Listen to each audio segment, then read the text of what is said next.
Radha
Krishna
Hare Krishna. Hare Krishna Maharaj. You want to start now? We have Yes. 2 minutes. What's that? 2 minutes more, Maharaj. Okay. I got 8 o'clock on my clock.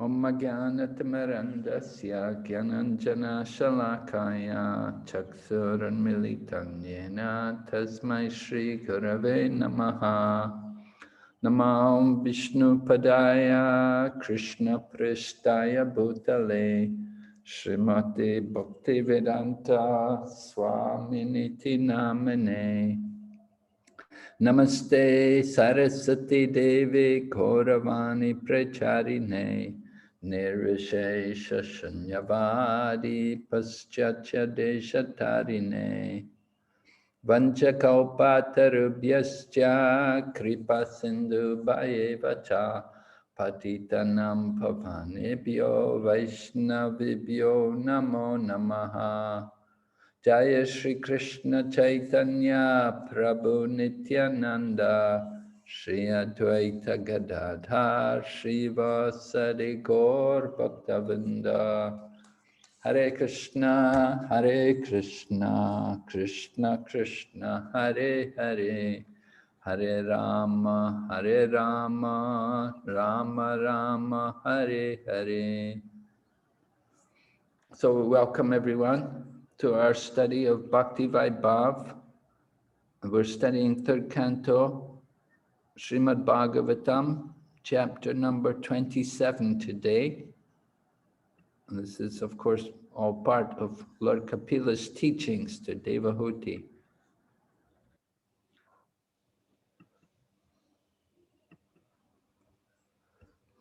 So I'll share the screen.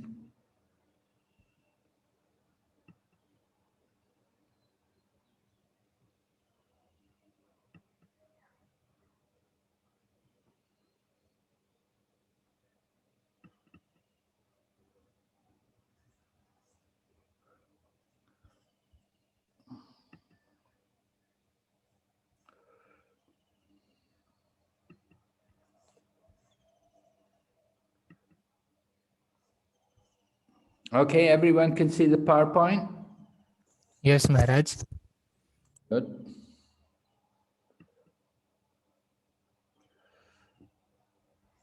So understanding the material nature.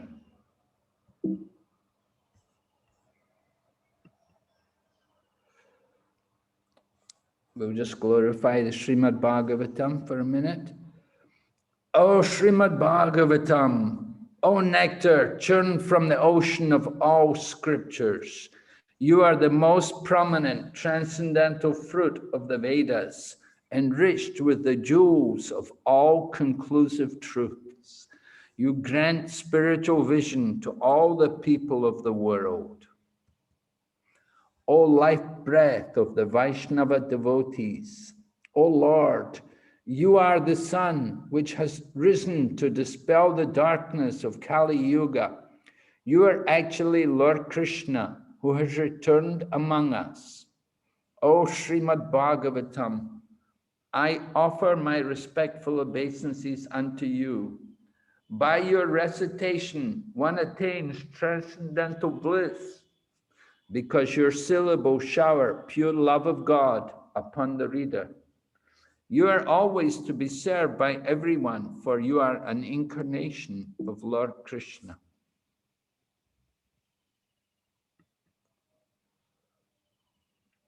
O Srimad Bhagavatam, O my only friend, O my companion, O my teacher, O my great wealth, O my deliverer, O my good fortune, O my bliss, I offer my respectful obeisances unto you.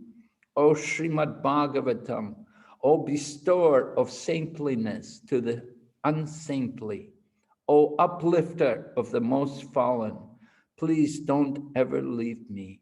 accompanied by pure love of Krishna, please manifest yourself in my heart and in my throat.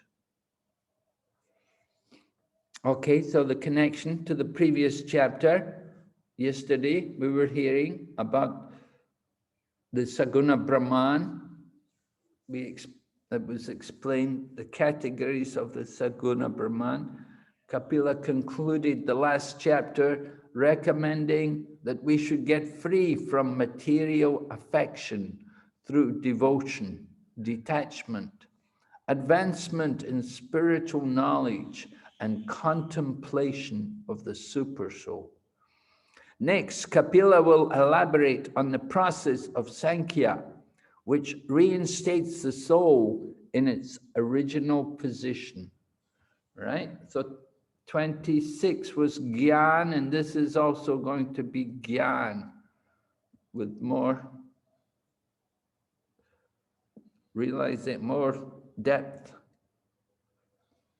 So chapter 27, first section will describe the consciousness, original consciousness of the living entity and the process to revive it, right? Originally, we were all Krishna conscious, but we've fallen into the Maya. How to revive our original consciousness. And then we will hear about the awareness of a liberated soul, conditioned souls and liberated souls, right? A liberated soul, what is his awareness?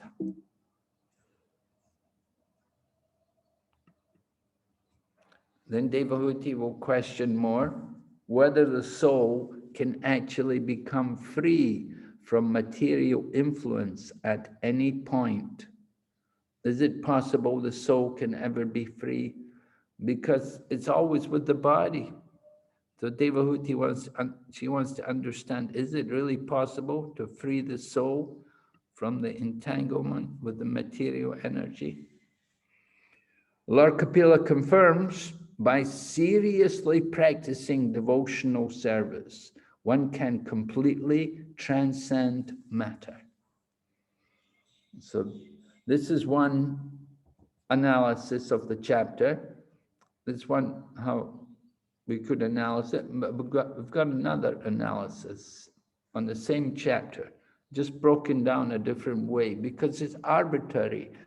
Everyone sees the chapter in different ways, so analyze it in different ways. So one devotee did it like this. First 5 verses, the jiva in the conditioned state, and then we hear about attaining liberation by Gyan, coming to the liberated platform through transcendental knowledge. And then understanding the presence of the soul and the super soul. The soul without material coverings. Devahuti's questions again.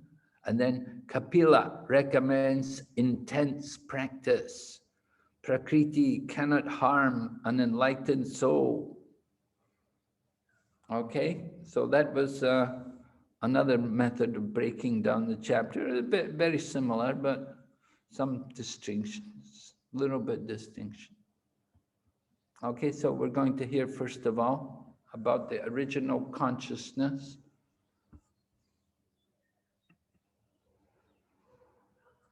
The original consciousness of the living entity and the process to revive it, described in the first section of this chapter.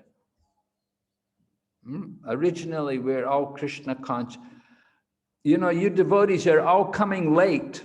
It's a big disturbance. Everybody comes in late. They want to be admitted. You got to come in time. It's not good that you all come late. We won't keep admitting you if you keep coming late. The process to revive one's original consciousness.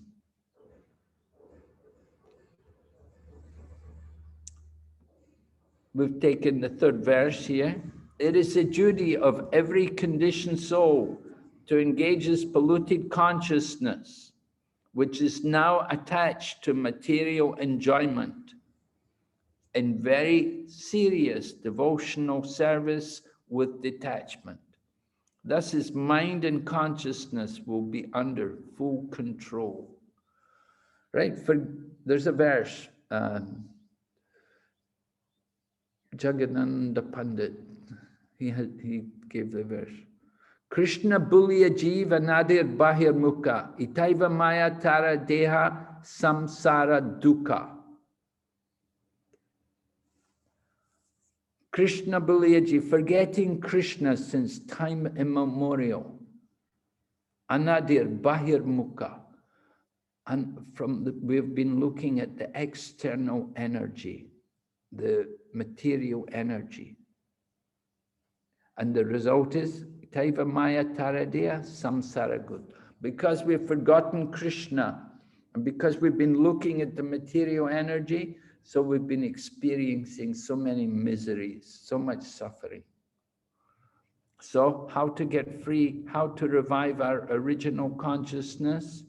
We have to become very serious in our performance of devotional service.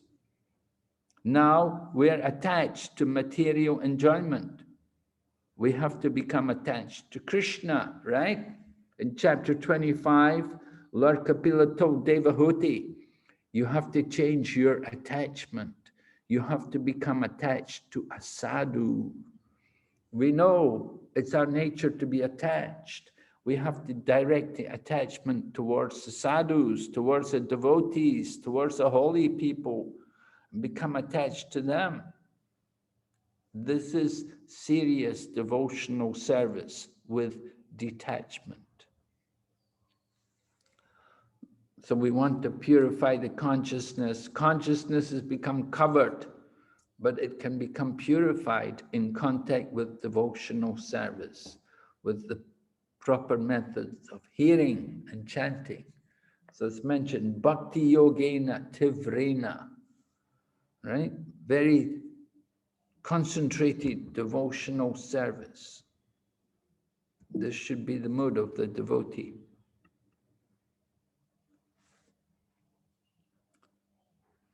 The essence of Sankhya Yoga. It is therefore recommended in this verse that one engage very seriously in the devotional service of the Lord. This means one should not think that he is the proprietor, benefactor, friend, or enjoyer. He should always be cognizant that the real enjoyer is Krishna, the Supreme Personality of Godhead. That is the basic principle of Bhakti Yoga. You all know that the peace formula, which is given at the end of the 5th chapter of the Bhagavad Gita, where Lord Krishna describes himself, Bhoktaram Yajna Tapasham Sarva Loka Maheshwaram, Suridam Sarva Bhutanam Gyatva Mam Shantim Richati, that one should know Krishna as the supreme proprietor, the supreme enjoyer, and the best friend. But in conditioned life, we're thinking, I am the proprietor. We're thinking, this is mine. This belongs to me. We're thinking, I am the enjoyer. Just like in Bhagavad Gita, the demonic nature is described. Ishwaraham aham bhogi siddhoham balavam sukhi. We're thinking, I am the controller. I am the enjoyer. And then siddhoham balavam sukhi. I am perfect, I am strong, and I am happy. This is the ignorance of the demon and the demonic mentality. We're thinking, I am the best friend of everyone. We think I am the best friend. We think I am the enjoyer. I am the proprietor. Who are we? What are we? We are born with nothing and we leave with nothing. As they say in India, right? Common saying. Kalihat ayate, kalihat chalo. You come with nothing in your hand and you leave with nothing. But it's also pointed out, when we're born, we come with our hand closed. The mood is to be the proprietor, that this is mine, it belongs to me. But when we have to leave the world, we have to open our hand. We die with the hand open. So this is conditioned life. Lord Kapila, Prabhupada's purport is encouraging us that we should understand Krishna to be the proprietor. This is the principle of Bhakti Yoga.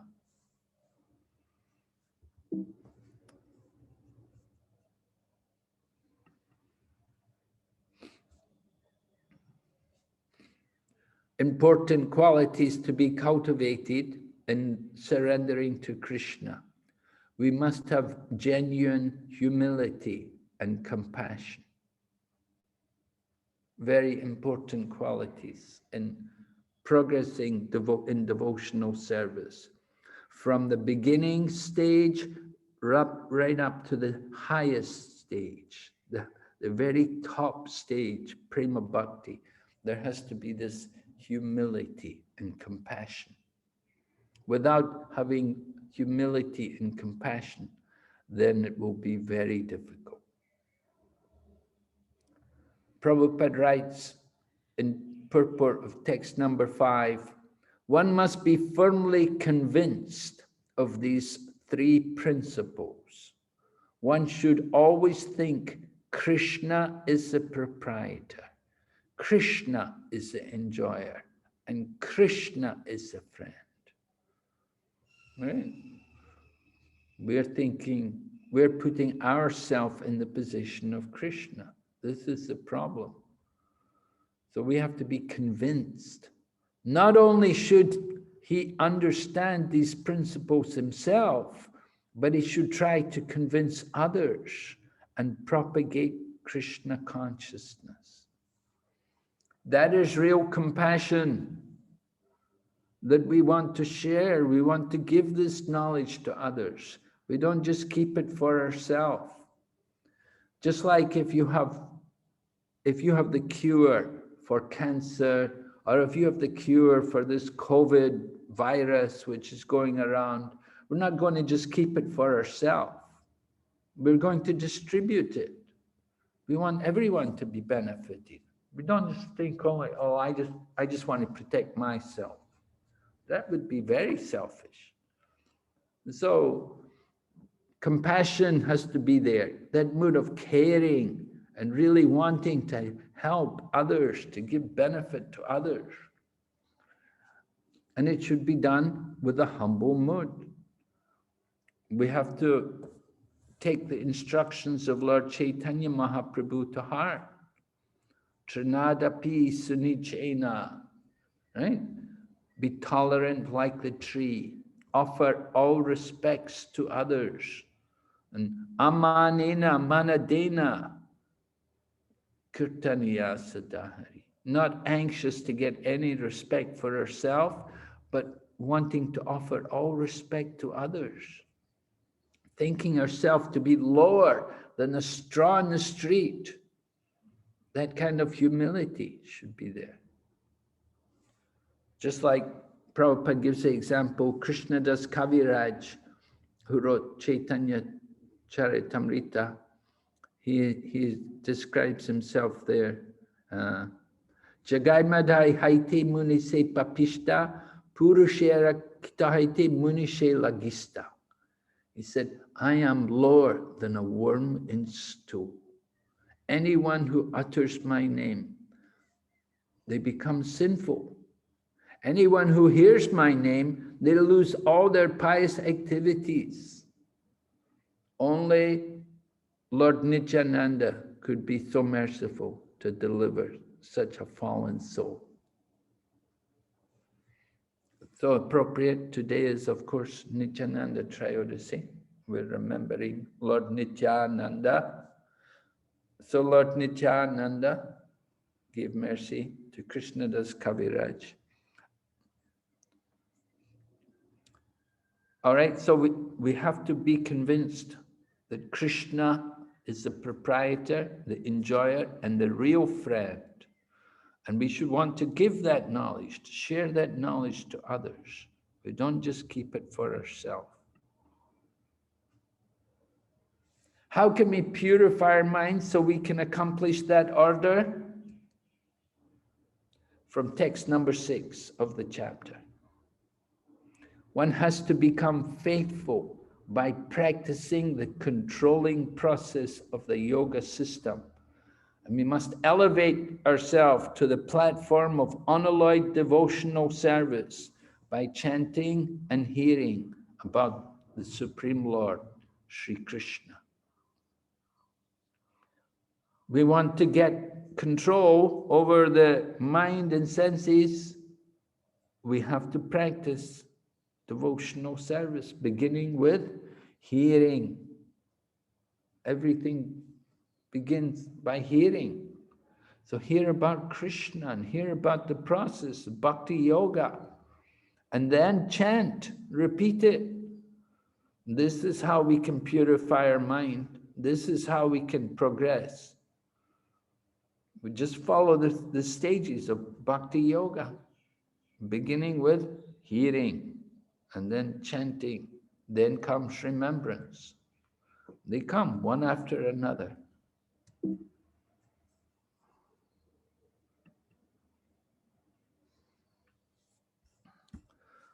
Okay, so we're going to look at some of the different stages in the process of developing our Krishna consciousness, reviving our original consciousness. The devotional process begins with faith, right? Rupa Goswami has stated, Adau Shraddha. So faith is attained by controlling the senses, either by... Are people still coming into class now? This is ridiculous. Faith is attained by controlling the senses, either by yoga practice, following the rules and regulations, and practicing the sitting postures, or by engaging directly in bhakti yoga, as recommended in the previous verse. So you can see one way is practice yoga, controlling the senses, following the rules and regulations, the asanas, sitting postures.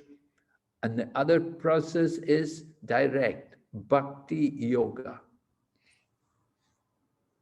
Not everybody can take to the yoga practice, doing the asana and all the different rules and regulations which are required.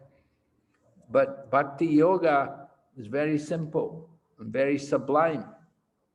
Everyone can take to the bhakti, people of all ages, young children and old people, elderly people, they can all come to bhakti yoga. So very practical process for everyone. So faith is developed by practicing these. One may come to the standard of faithfulness by following the rules and regulations of the yoga system, and the same goal can be achieved simply by chanting and hearing about the transcendental activities of the Lord. The same thing. Chanting and hearing, going in progress very quickly. Following the rules and regulations of the yoga system can take a long time to progress. People may do the yoga,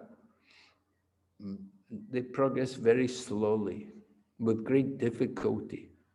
Do yoga, so many aches and pains from doing the yoga postures, people feel so much pain. But hearing, chanting, taking prasadam, people feel very blissful. So bhakti yoga is direct, the other process is indirect.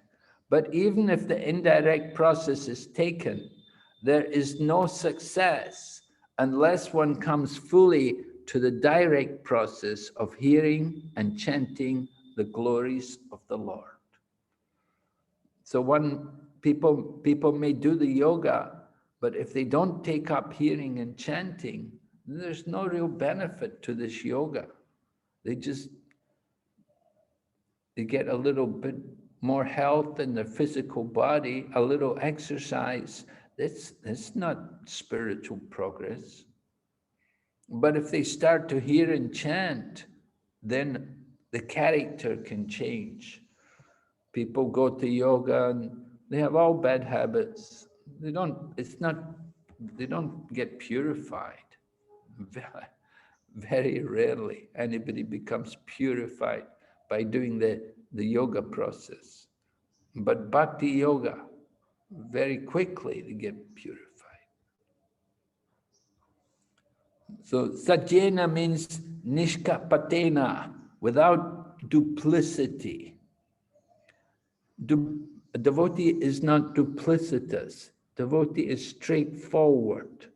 Being duplicitous, we don't tell the truth. We don't really reveal what is the fact. Just like the teacher may ask, do you understand? And the student doesn't want to appear stupid. They say, oh yeah, I understand. The teacher doesn't understand himself very well, but the student will say, yeah, I understand. So that is duplicitous.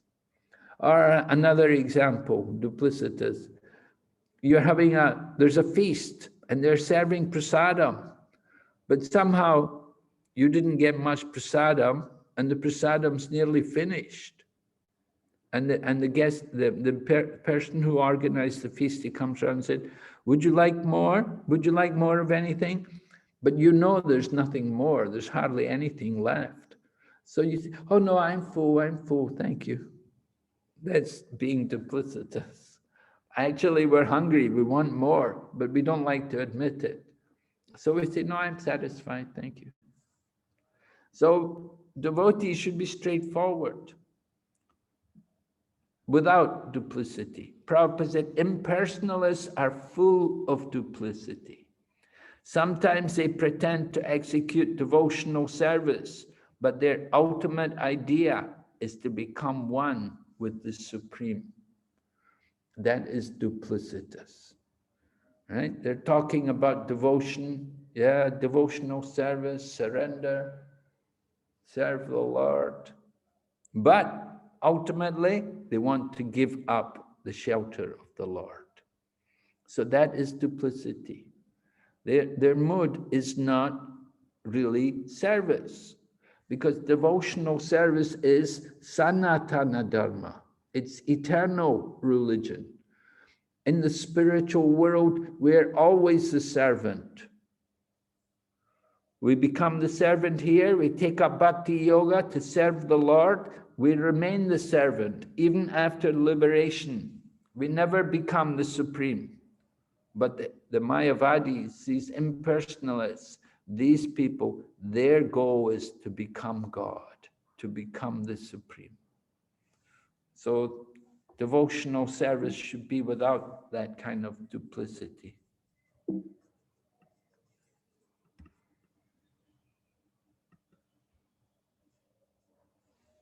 Okay, going ahead, verses 7 to 10, Kapila Muni offers further instructions to guide yoga practitioners according to the preliminary rules and regulations of yoga.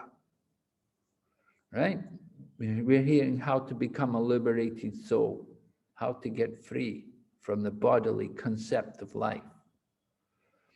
So following these preliminary rules and regulations, which is yam and niyams, described from verse 6 to 8, purifies the practitioner and prepares him for meditation on the super soul, a process that will be described in chapter 28.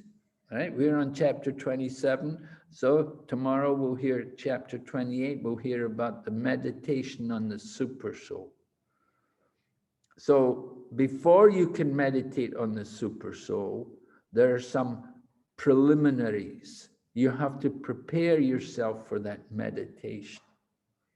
And it's mentioned here, the beginning of the yoga process is yamas and niyamas. Yamas are things you should give up, and niyamas are things you should do. All right? There's things which you don't do, and there's things which you do. So things which you don't do, we don't take meat, fish, and eggs, intoxication, gambling, and illicit sex. And what do? We chant Hare Krishna. We worship the deity. We take Krishna prasadam. These kind of things. So this, of course, yama and niyama in the Patanjali Yoga, when they talk about yama and niyama, the yama, similar things, you know, they also encourage vegetarianism, but the niyam will be more like truthfulness, cleanliness, peacefulness. We'll hear about the yam and niyam tomorrow. We'll discuss it more detailed tomorrow. But this is the first steps of the yoga process, the Ashtanga yoga. The first two limbs are yam and niyam, meaning that the prohibitions and the regulations, the things you have to do. You know, even the yogis, they also have their regulations. They have to get up in the morning. They have to wake up early. They should be up by 4 o'clock, just like us, devotee Bhakti yoga. You should wake up by 4 o'clock. 4 o'clock is late. You want to be up before 4 o'clock. So that's the yam and niyam. And then you want to get purified. We have to prepare ourselves for meditation. Meditation means sitting for a long time, right? Yeah, so you have to be able to sit. If you're not able to sit, how will you do the meditation? I met one man, I was doing life membership work somewhere, and I met this one man, and he was doing meditation. He wanted to do meditation, but he couldn't sit in the lotus posture. He couldn't sit in Padma Asana. So he was lamenting that, oh, I can't do it. I can't sit. I can't do the meditation because I can't, you know, something which most devotees, because we sit on the floor every day, we listen to class, and we're always offering obeisances, so we get a lot of exercise. So to sit and to do a Padma Asana is nothing for a devotee. But for ordinary people, you know, they have to have chairs, you know, they can't sit down, they're very stiff, legs are very stiff. And as you get older, it gets even worse. So these are all preparations for the meditation. You're going to meditate on the super soul. It's not, anybody can just sit down and you sit any way you like and meditate on the super soul. There's some rules, some ways to do it. Right? Just like chanting Hare Krishna, people have a problem. What's the problem when they chant japa? They fall asleep. Why do they fall asleep? They don't sit properly. They let their back get all bent, the head goes down, they fall asleep. Or maybe they're hearing class and they're not paying attention. Just like now we're doing these classes online, so you're all very relaxed in your own homes and you sit around, and I don't know how much attention you pay because there's so many distractions.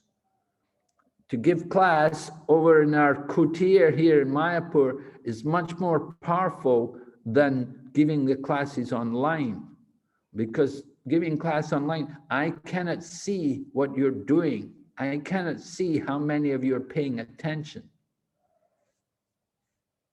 And so the place does matter. It does make a difference. When you all have to come here to Mayapur and sit here and do it, it's much more powerful. But anyway, time and circumstance, you have to make the best of a bad bargain, we say. So you're at home, it's up to you how much you concentrate, how much you hear, how much you pay attention during these classes. It all depends on the individual. Okay? Are there any questions so far?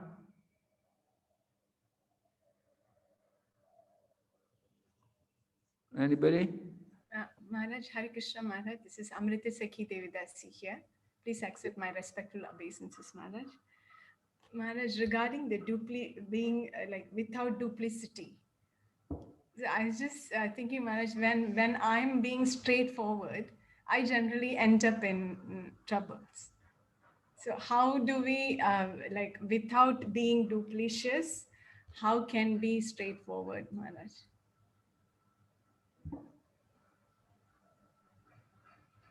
If you're not duplicitous, without being duplicitous, well, how can you be straightforward?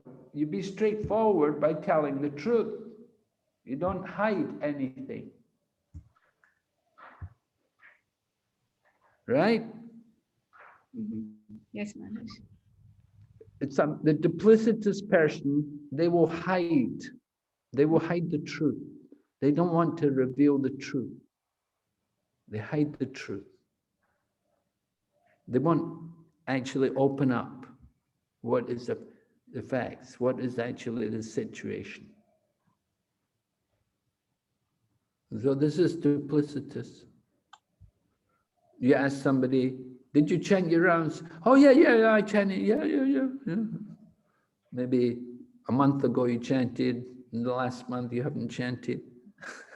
This is duplicitous. We don't really open up, we don't tell the truth. Are you following the principles? Yeah, I'm following. And we're not following. So that's duplicitous. So how do we avoid duplicity? We avoid that by revealing our heart, by speaking the truth. How can we help somebody who is duplicitous? You cannot.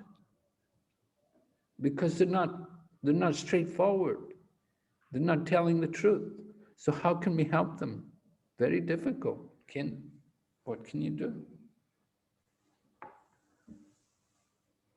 Do you understand, Mariji? Yes, Maharaj. Thank you, Maharaj. Hare Krishna Maharaj. Please accept Yes. obeisances. This is Akhil and Priya. I had one question regarding devotee care and detachment, because in ISKCON a lot of focus is on devotee care. At the same, but my question is that while you're providing devotee care, how can you practice detachment? Because somewhere there will be an element of attachment in the process. And another aspect is that if someone is having this feeling of detachment, like then how do you contribute towards devotee care? Because so this is my question actually. Well, we have to understand what we mean when we talk about detachment. Detachment means detachment from material sense gratification, detachment from anything not in relationship to Krishna. So when we talk about devotee care, devotees are Krishna's devotees, they're Krishna's servants. So taking care of them is a part of devotional service. And we shouldn't think, oh, this is not detachment, taking care of the body, taking care of devotee. No, that's all in line with devotional service.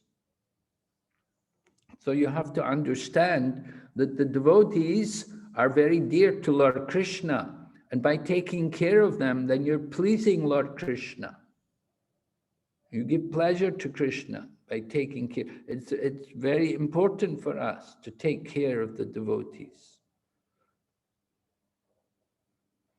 Detachment doesn't mean we neglect everybody and everything. That kind of detachment, that is the Mayavadi detachment. They want to give up the world. They give up everything and everyone and go away from the world. But our devotion, our detachment is yukta vairagya, right? Yukta vairagya means detachment in relation to Krishna. That we give up the attachment to the material, but we become attached to the spiritual, and everything in relation to Krishna is spiritual. So taking care of devotees is a spiritual activity. And Krishna says, one who takes care of the devotees, you become very dear to Lord Krishna. Thank you, Maharaj.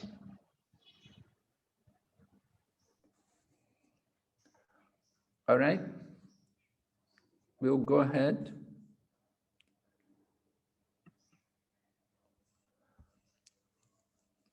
What are the 18 qualities to be cultivated by a jnani described in verses 7 to 10? Okay, so there's a little exercise for you. You can take a few minutes to go through these verses 7 to 10 and write down the 18 qualities to be cultivated by a jnani. Give you a couple of minutes to go through verses 7 to 10.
Okay? What are some of the qualities for the Jnani? Satyavrat Prabhu?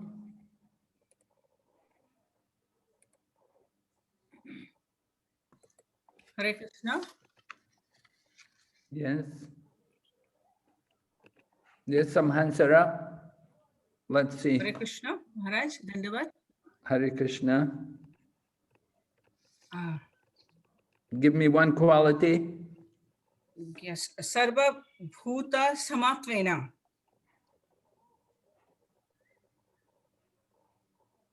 One has to see every living entity with equality. Okay. One quality, see everyone equally. Yes. Another quality? Yes. Brahmacharyena Brahmacharya, celibacy. and Mauna. Okay, we just one person, one quality. Don't see any more. Let's hear other people. Mita book, eat as much as required. Yes, don't overeat. Right? How much you should eat? How much is required to eat? To keep the body and soul together, we should Just eat enough to cooking keep body and soul together, right? You have to remember that today. If you go for the feast for Lord Nityananda's, don't eat too much. Yes, Maharaj. Okay. Another quality? Karuna. Sorry. One. Compassionate. What? Karuna, compassionate. Compassionate. Okay. I think there's 5 qualities, right? One more? Maharaj, be grave and execute external activities. Be grave. A devotee is serious, right? A devotee is not just joking around, playing around. It's serious. Be grave. It's a serious business to become Krishna conscious. Sometimes Prabhupada would say something and devotees would laugh at it. And Prabhupada would say, why are you laughing? He said, it's very serious. You know, Prabhupada would be describing some of the foolish things which take place in the world. And if the devotees laugh, Prabhupada would ask them, why are you laughing? This is serious. Okay, yes? Upper Sangha, no intimate relationship, connection. With who? No intimate connection with materialistics or one who are not devotee. Oh, we shouldn't have association with materialistic people. With materialistic people. Someone said, a jnani, the jnani particularly, they like to go away from the world. They like to be more introverted. Why? Maybe because you have to do meditation. If you're doing meditation, you don't want people disturbing you all the time. You can't meditate. People are always calling you, you're always talking on your mobile phone. There's always people coming and talking to you. Big disturbance. And so Jnani likes to be a little bit private, just go, then you can concentrate more on studying, reading, developing its realization. So go away from people, giving up the association of worldly minded people. Okay, yes? Vivikta Sharana means secluded places they should stay. Yeah, prefers to stay in a secluded place. Or we would say we would like to be where the devotees stay, be staying with the devotees. If you have to live with all kinds of worldly people, you know, they have their televisions going all day and night. And then sometimes they're playing mundane pop music or rock music. And sometimes they're cooking non-vegetarian foodstuffs and you get the horrible smell coming.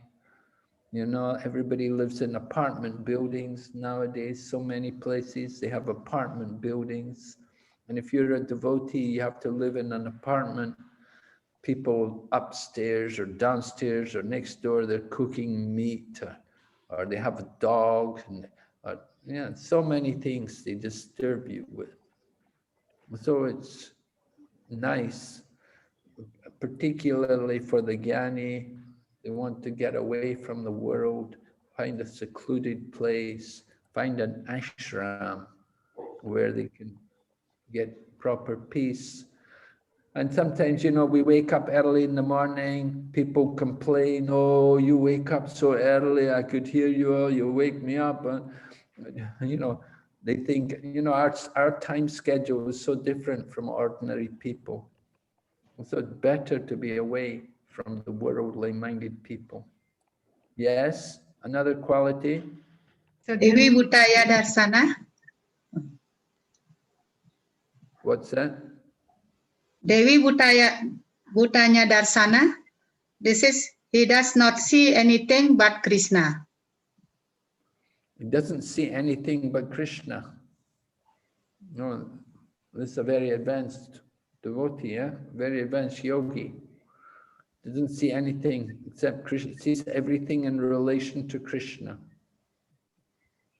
Okay, something else? Maharaj? Yadrikshuplabdhena santusto, satisfaction with whatever comes by itself, by own accord. Whatever comes of its own accord. So he accepts everything, whatever comes. Sometimes there will be problems coming in the life, he will accept it. And sometimes success will come, he does not rejoice, he doesn't lament. He remains equipoised. In success or failure, he will remain the same. He doesn't rejoice, he doesn't lament. Controls the mind. Sometimes so many difficulties, so many problems, and other times everything is so nice. The devotee is very controlled and tolerant, doesn't get thrown off. Okay? A devotee is Atmavan. He should always remain situated in a spiritual position. Always stay in a place which is amenable to practicing Krishna consciousness. Yes, right. It's important to stay near the devotees. When people move away, sometimes we hear devotees say, oh, we're living far away, we can't come for Mangal Aarti. We feel very sorry. They're living so far away, they don't have association. Must be very difficult for them to maintain Krishna consciousness. So it does make a big difference to be able to live near the devotees, around the temple, in the community of devotees. It's a great benefit. Yes, another one? So dharmena bali, so offering all results to the Supreme Personality of Godhead. Offering all results of the work to the Supreme Personality of Godhead. All results, yeah. So devotee doesn't think himself to be the doer. He thinks whatever success comes or failures come, this is Krishna's mercy. Krishna is a doer. I'm just the instrument in the hands of Krishna. So that is the thinking of a devotee, to understand the results are for Krishna. I am just the instrument in his service. Don't be attached to the results, and don't try to enjoy the results of the work. So that is real detachment. So the Jnani also has this. Yes, any more?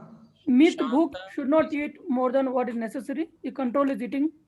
Yeah, we had that one. Somebody gave that earlier. Maharaj, Shanta, peacefulness. The devotee should not be agitated. Okay, peaceful, Shanti.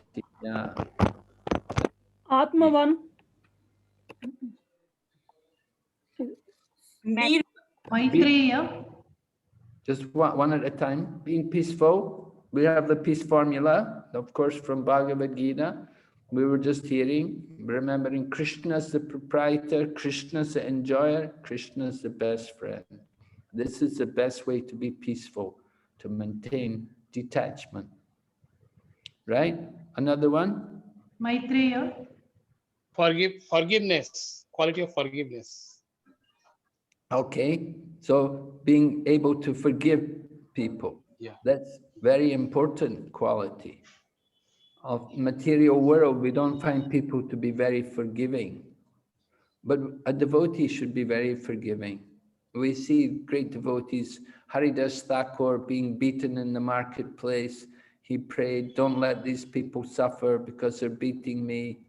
Lord Jesus Christ being crucified, he also prayed, he said, Father, forgive them. They don't know what they're doing. So being forgiving. Don't criticize people, but don't criticize the people, criticize the sin. Don't judge the sinner, judge the sin. It's the habits that people are unfortunate. And so we have to be able to forgive them and go on with our life. We forgive them and we try also to teach them, to educate them, to show them a better standard of living. Prabhupada said like that, he said, if I have done anything, I've given a better life for so many people. Okay, any others? Anubandhe cha dehe asmin apruvan asat agraha. He does not identify himself with body and thus they have no attraction for bodily relationship. Okay, not attached to the body and no attraction to bodily relationships. Yeah, devotee should not be neglectful. Prabhupada explains devotee is not neglectful. We have some bodily relationships. This is a responsibility. We shouldn't just give them up. That would be, that's Maryada Vairagya, monkey renunciation. Some people, they get married, they have children, they go away and leave. They leave the wife with the children. They don't take care. It's monkey renunciation. It's a responsibility. So we shouldn't be like monkeys. Monkeys, they have so many wives, so many children. They don't take care of any of them. Yes, any more? To transcend the three stages of material consciousness. Yeah, we want to transcend the material consciousness, but how to do it? The different qualities, different activities are being described. Nivrita buddhi avasthada, by realizing knowledge of spirit and matter. Okay, so knowledge of spirit and matter, yeah. We're hearing about Jnani. The Jnani, he has to cultivate knowledge. He has to understand what is spirit, what is matter. And for a devotee, this is also important, right? One is a bhakti yogi, he's also a karma yogi, he's also a jnana yogi, he's also a dhyana yogi. All the lower levels of yoga are there within the yoga ladder. And so if we're on bhakti yoga, then the qualities of the other yogis are also there within our bhakti yoga. So the jnana yogi, these qualities, these activities are also there they're included within our bhakti yoga. But in the devotional manner. We say don't eat too much, means don't eat anything which is not prasadam. Eat prasadam, that's important. Live alone, live with the devotees. That's like living alone, if you live with devotees. Okay, any other qualities? Atmadrik, Meaning? self-realized, Maharaj. What? Self-realized. Self-realized. Yes. Okay, that's the goal, to become self-realized. All right? Okay, we'll go on. We go back to the PowerPoint here.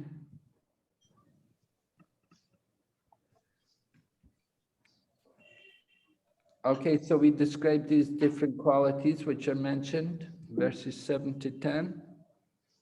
Are you all seeing the PowerPoint? Have you got it? Yes, Yes, Maharaj. Maharaj. Yes, Maharaj. Okay. Yes, So, Maharaj, visible. Yes. Suridam Sarvabhutanam, right? The best friend of everyone. Prabhupada writes, this is text number 4, we're going back. The power of friendship is limited. Although one claims to be a friend, he cannot be a friend unlimitedly. There are an unlimited number of living entities, and our resources are limited. Therefore, we cannot be of any real benefit to the people in general. The best service to the people in general is to awaken them to Krishna consciousness so that they may know that the supreme enjoyer, the supreme proprietor, and the supreme friend is Krishna. Then this illusory dream of lording it over material nature will vanish. All right? The best service is to bring people to Krishna consciousness. If we are thinking like that, then this will help us to remember Krishna is our real friend. And we're simply servants. Don't try to exploit. So we heard about the conditioned souls and the liberated soul. Now, a liberated soul realizes the super soul. And the super soul's characteristics are described. Maybe you can remember some characteristics of the super soul from Bhagavad Gita. Right? What are some characteristics of the super soul? Observer and permitter. Upadrishta and Anu. Upadrishta. He supervises.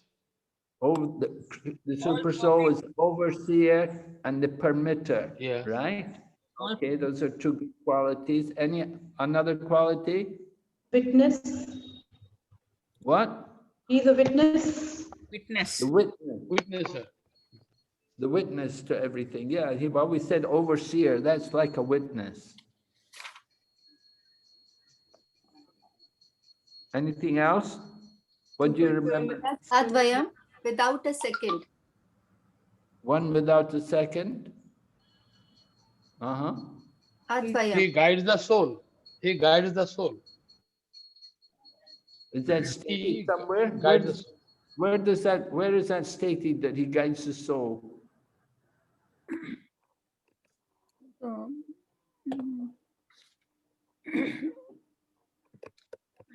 Some Upanishad. क्या? Really? हाँ. Upanishad, it's written. Give me the statement. Give me the verse. Suvarna Varno.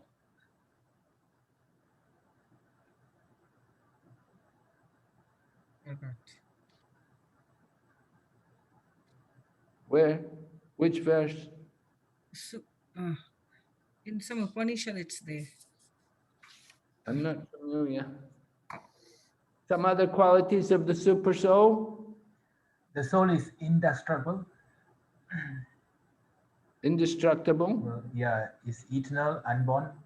Maharaj. Yes. All pervading. All pervading, yes. Knower of all the bodies. Knower of all the bodies, yes. Advayam is one without second. Advayam. Okay. Yeah. Asat Chakshu, the revealer of the illusionary energy. The what? Asat Chakshu Maharaj. Meaning? The revealer, the eye of the illusory energy. Really, the eye of the illusory energy. By the grace of the Super Soul, we can realize its illusory energy. With the help of the Super Soul, we can realize the material energy is the illusory energy. Yes? Okay.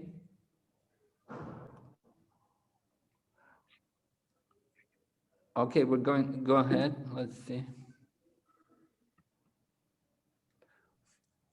Prabhupada speaking about the awareness of a liberated soul. The pure devotee can see the presence of the Supreme Personality of Godhead in everything materially manifested. He is present there only as a reflection, but a pure devotee can realize that in the darkness of material illusion, the only light is the Supreme Lord, who is its support. Right? The Supreme Lord in the form of the Super Soul, we could say, is present there as a reflection. But this is the vision of the liberated soul, seeing the Lord everywhere, in everything, materially manifested. He's present everywhere. But, of course, the Super Soul is only the expansion of the original Supreme Lord in the spiritual abode. He expands himself in the form of the Super Soul, which is present everywhere, in the hearts of every living entity and in every atom.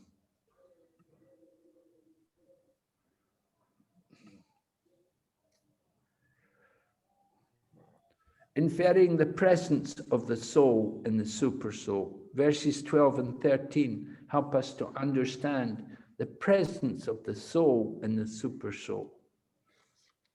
Text number 12, the presence of the Supreme Lord can be realized just as the sun is realized.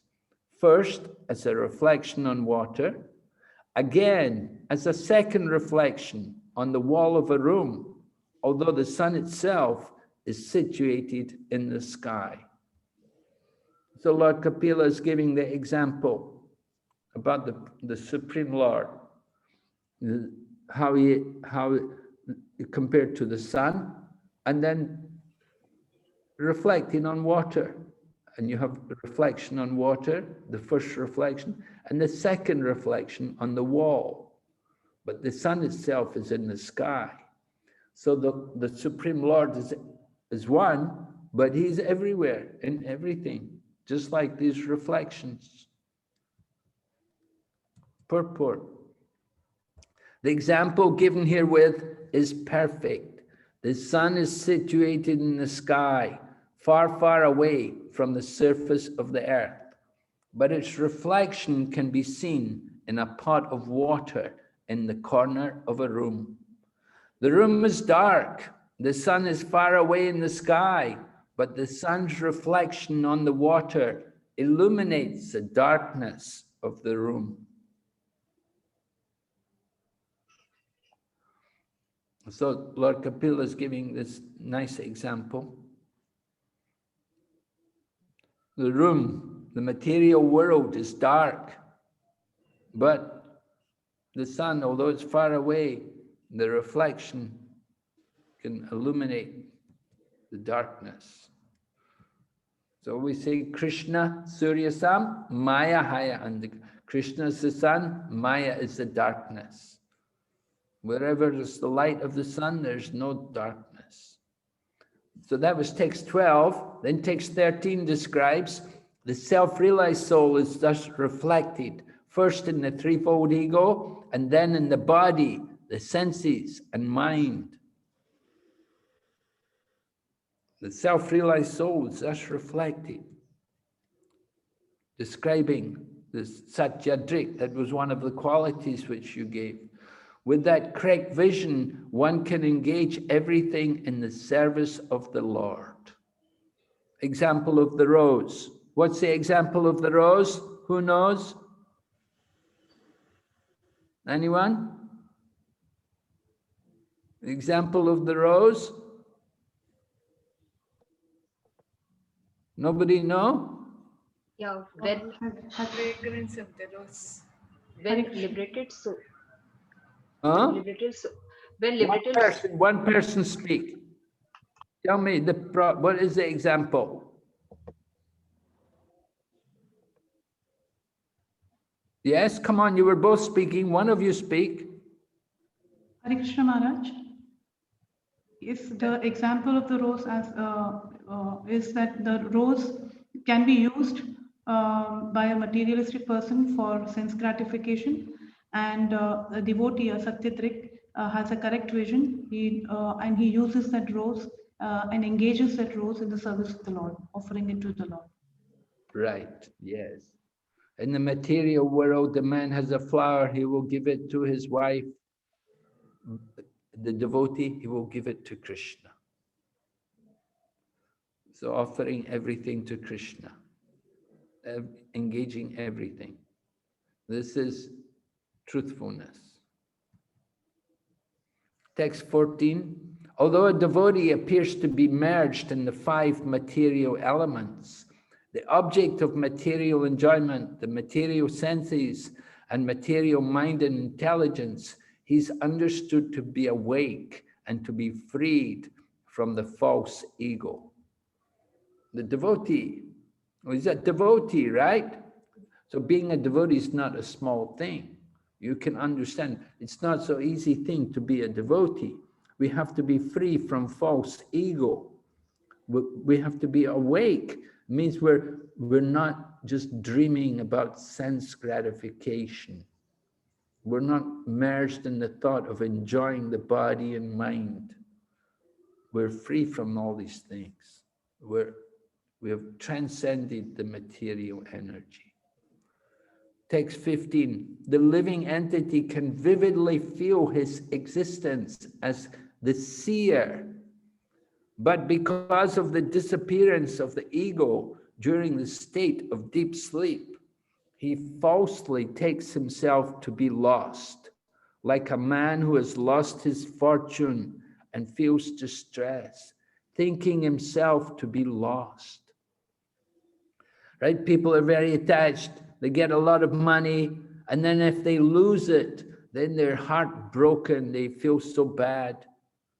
Sometimes people, they have money, they do business, and they invest all their money in business. They find out all the money's lost. They've lost everything. They will commit suicide. They can't bear to live without their money. So some people are like that. Probably Lord Kapila is giving this example, just like a man who's lost his fortune, so he thinks he's lost. So the living entity can feel his existence as a seer. In other words, he understands, he's seeing clearly what is happening. He's not bewildered by it.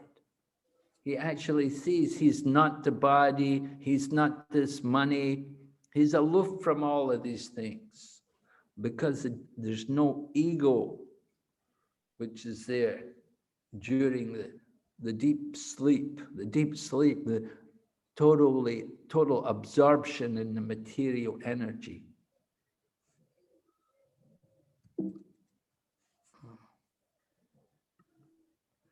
Then the next text, when by mature understanding, one can realize his individuality, then the situation he accepts under false ego becomes manifest to him.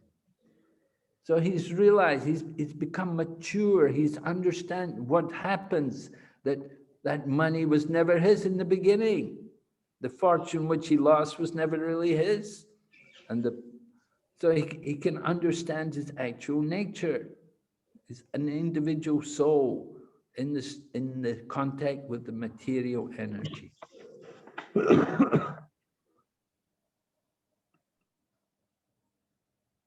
Unveiled from Barijan Prabhu's book, Barijan Prabhu is writing about this. He said, thus Srila Prabhupada has compared a person's waking life to his Krishna consciousness. Right? When we're actually awake, will be in Krishna consciousness. His dream lives one after another to his succession of illusory identities caused by bodily identification, and his experience of deep sleep, in which he loses his awareness of his individual identity in merging with the Lord's impersonal effulgence, to merging with the Lord's impersonal effulgence. So Bharijan Prabhu's described his realization of these verses from this chapter, that devotee is awake, he understands the situation, but one who's in bodily concept of life, he's dreaming. He's in a deep sleep, bodily consciousness. So Devahuti inquires, her different inquiries. My dear Brahmana, does material nature ever give release to the spirit soul?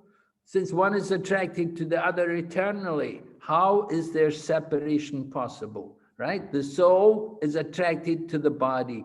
Is it possible to separate the soul from the body? She's asking. How can there be freedom from the soul, for the soul as long as material nature acts on him and binds him? Even if the great fear of bondage is avoided by mental speculation and inquiry into the fundamental principles, it may still appear again, since its cause has not ceased. So this is Devahuti's fear, that we may get free from the attachment to the material, but we may come back again. This is a problem. We see some people, they come to Krishna consciousness, they've renounced the world, and they go back again, they go back into Maya. They go back and become big sense enjoyers. So Devahuti is asking about this, that we may understand, we may get free of bondage, but again, we may become prisoner again. So Devahuti is inquiring,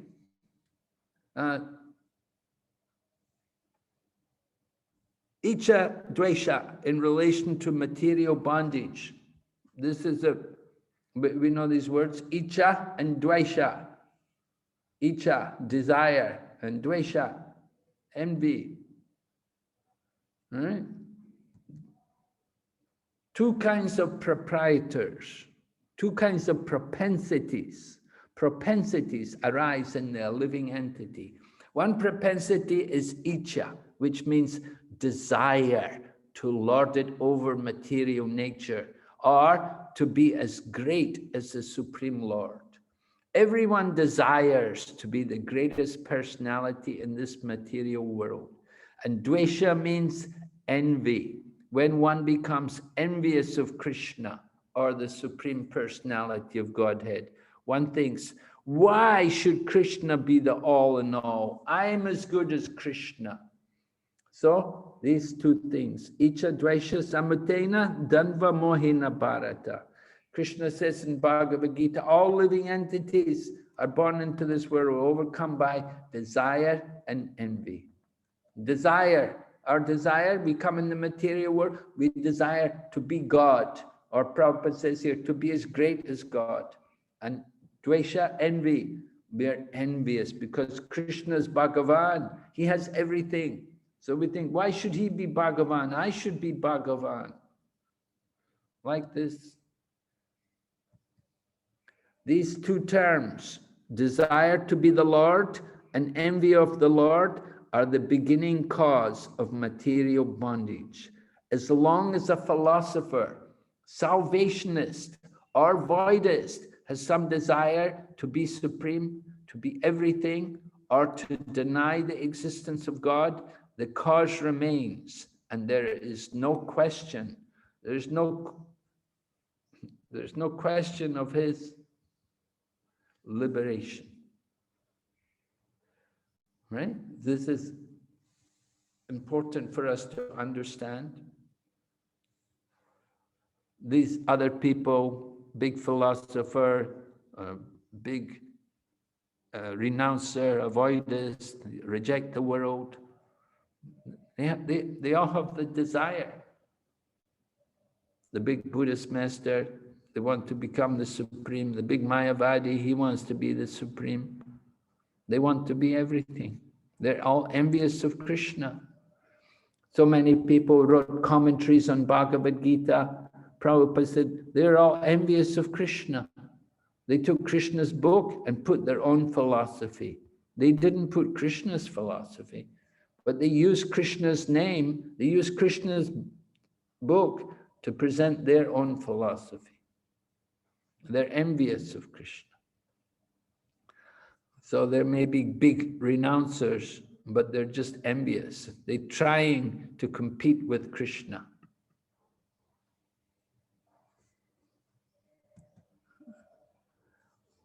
So the example is given that this example is here in the Bhagavatam, that the honest man is not afraid of the police. So this is in relation to the material energy, that a devotee is not afraid of the material energy. He can be in touch with the material energy. He's not afraid of it. Just like a devotee can deal with money. A devotee can deal with property. A devotee can deal with all the material world because he understands it all belongs to Krishna. He's not thinking it's mine, it's for my enjoyment. So we don't have to give up the material world. We just have to have the right consciousness. So in this connection, Sridhar Swami comments in this connection that by association with material nature alone, one does not become conditioned. Conditional life begins only after one is infected by the modes of material nature. If someone is in contact with the police department, it does not mean that he is a criminal. As long as one does not commit criminal acts, even though there is a police department, he is not punished. All right? You can be in touch with the police department. We can have friendly relationships with the police department. I remember in England at the Bhaktivedanta Manor, the police would come and we have very friendly relationships with them. In the beginning, it was not so friendly, but later on they became friendly. They saw that we were going to be there, we were maintaining ourselves, and they had to work with us. So they would come to the town. We would tell them about what our philosophy is and give them books. They would take prasada. So the police are coming, doesn't mean we were criminals. We can have proper relationships. They're also people, right? The police department are also people. So we can have a relationship with them. It doesn't mean that we're criminals. So the same way devotee can deal with the material world, it doesn't mean he's a materialist. He understands it belongs to Krishna.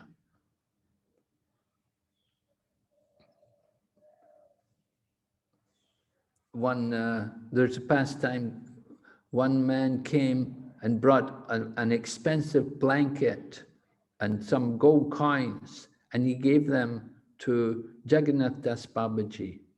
So Jagannath Das Babaji took them and kept them by his side, and the man thought, oh, just see, I thought he was a renounced person, but he's taking these things and he's keeping them. But then later on, Jagannath Das Babaji gave them to an elderly Brahmana couple. He didn't want them. He took them to give them away to some pious religious people. He didn't want them for himself. So, like that. Prabhupada used to wear some rings on his finger, and one man criticized, said, what kind of sadhu is this? You've got these rings on your finger. But Prabhupada said, they were given to me by my disciple. My disciple gave me them. I want to engage him in Krishna's service. He said, by putting them on my finger, I'm engaging him in Krishna's service. It's not that I want the ring for myself. I don't need rings. But the disciple gave me them. I never asked him. He just gave me them. So I want to engage his service in Krishna consciousness. Is it clear? Any questions? Hare Krishna Maharaj. Regarding the Ichha and Dvesha, how it can subtly be manifesting, because theoretically we understand that we should not be envious of Krishna, and maybe I also feel I'm not envious of Krishna, but subtly how it manifests and how I will understand that I have become free from it, because it can manifest in so many ways. So how, if you could please elaborate on this point. Well, we have to understand desire is going to be there. We have to purify desire. The purified desire means the desire for the service of Krishna, to desire in a genuine loving way to give service to Krishna. And envy, how can we get rid of envy? We get rid of envy by developing love and appreciation rather than envy. Instead of looking down and criticizing someone out of envy, we appreciate them and glorify them and praise them. Prabhupada gave the example about the one man was telling the other man, he said, my son has become the high court judge. And so the other man was envious. The other man said, oh, he may be a high court judge, but I don't think he gets the salary of a high court judge. So that's envy. How can we get rid of envy? We can appreciate, oh, very good, your son's become a high court judge. It is very nice. Your son is very good. It's very great. And so we get rid of envy by developing showing appreciation and glorifying the person. So this is when we do devotional service, the more we speak about the glories of Krishna, the more we get rid of envy. Right?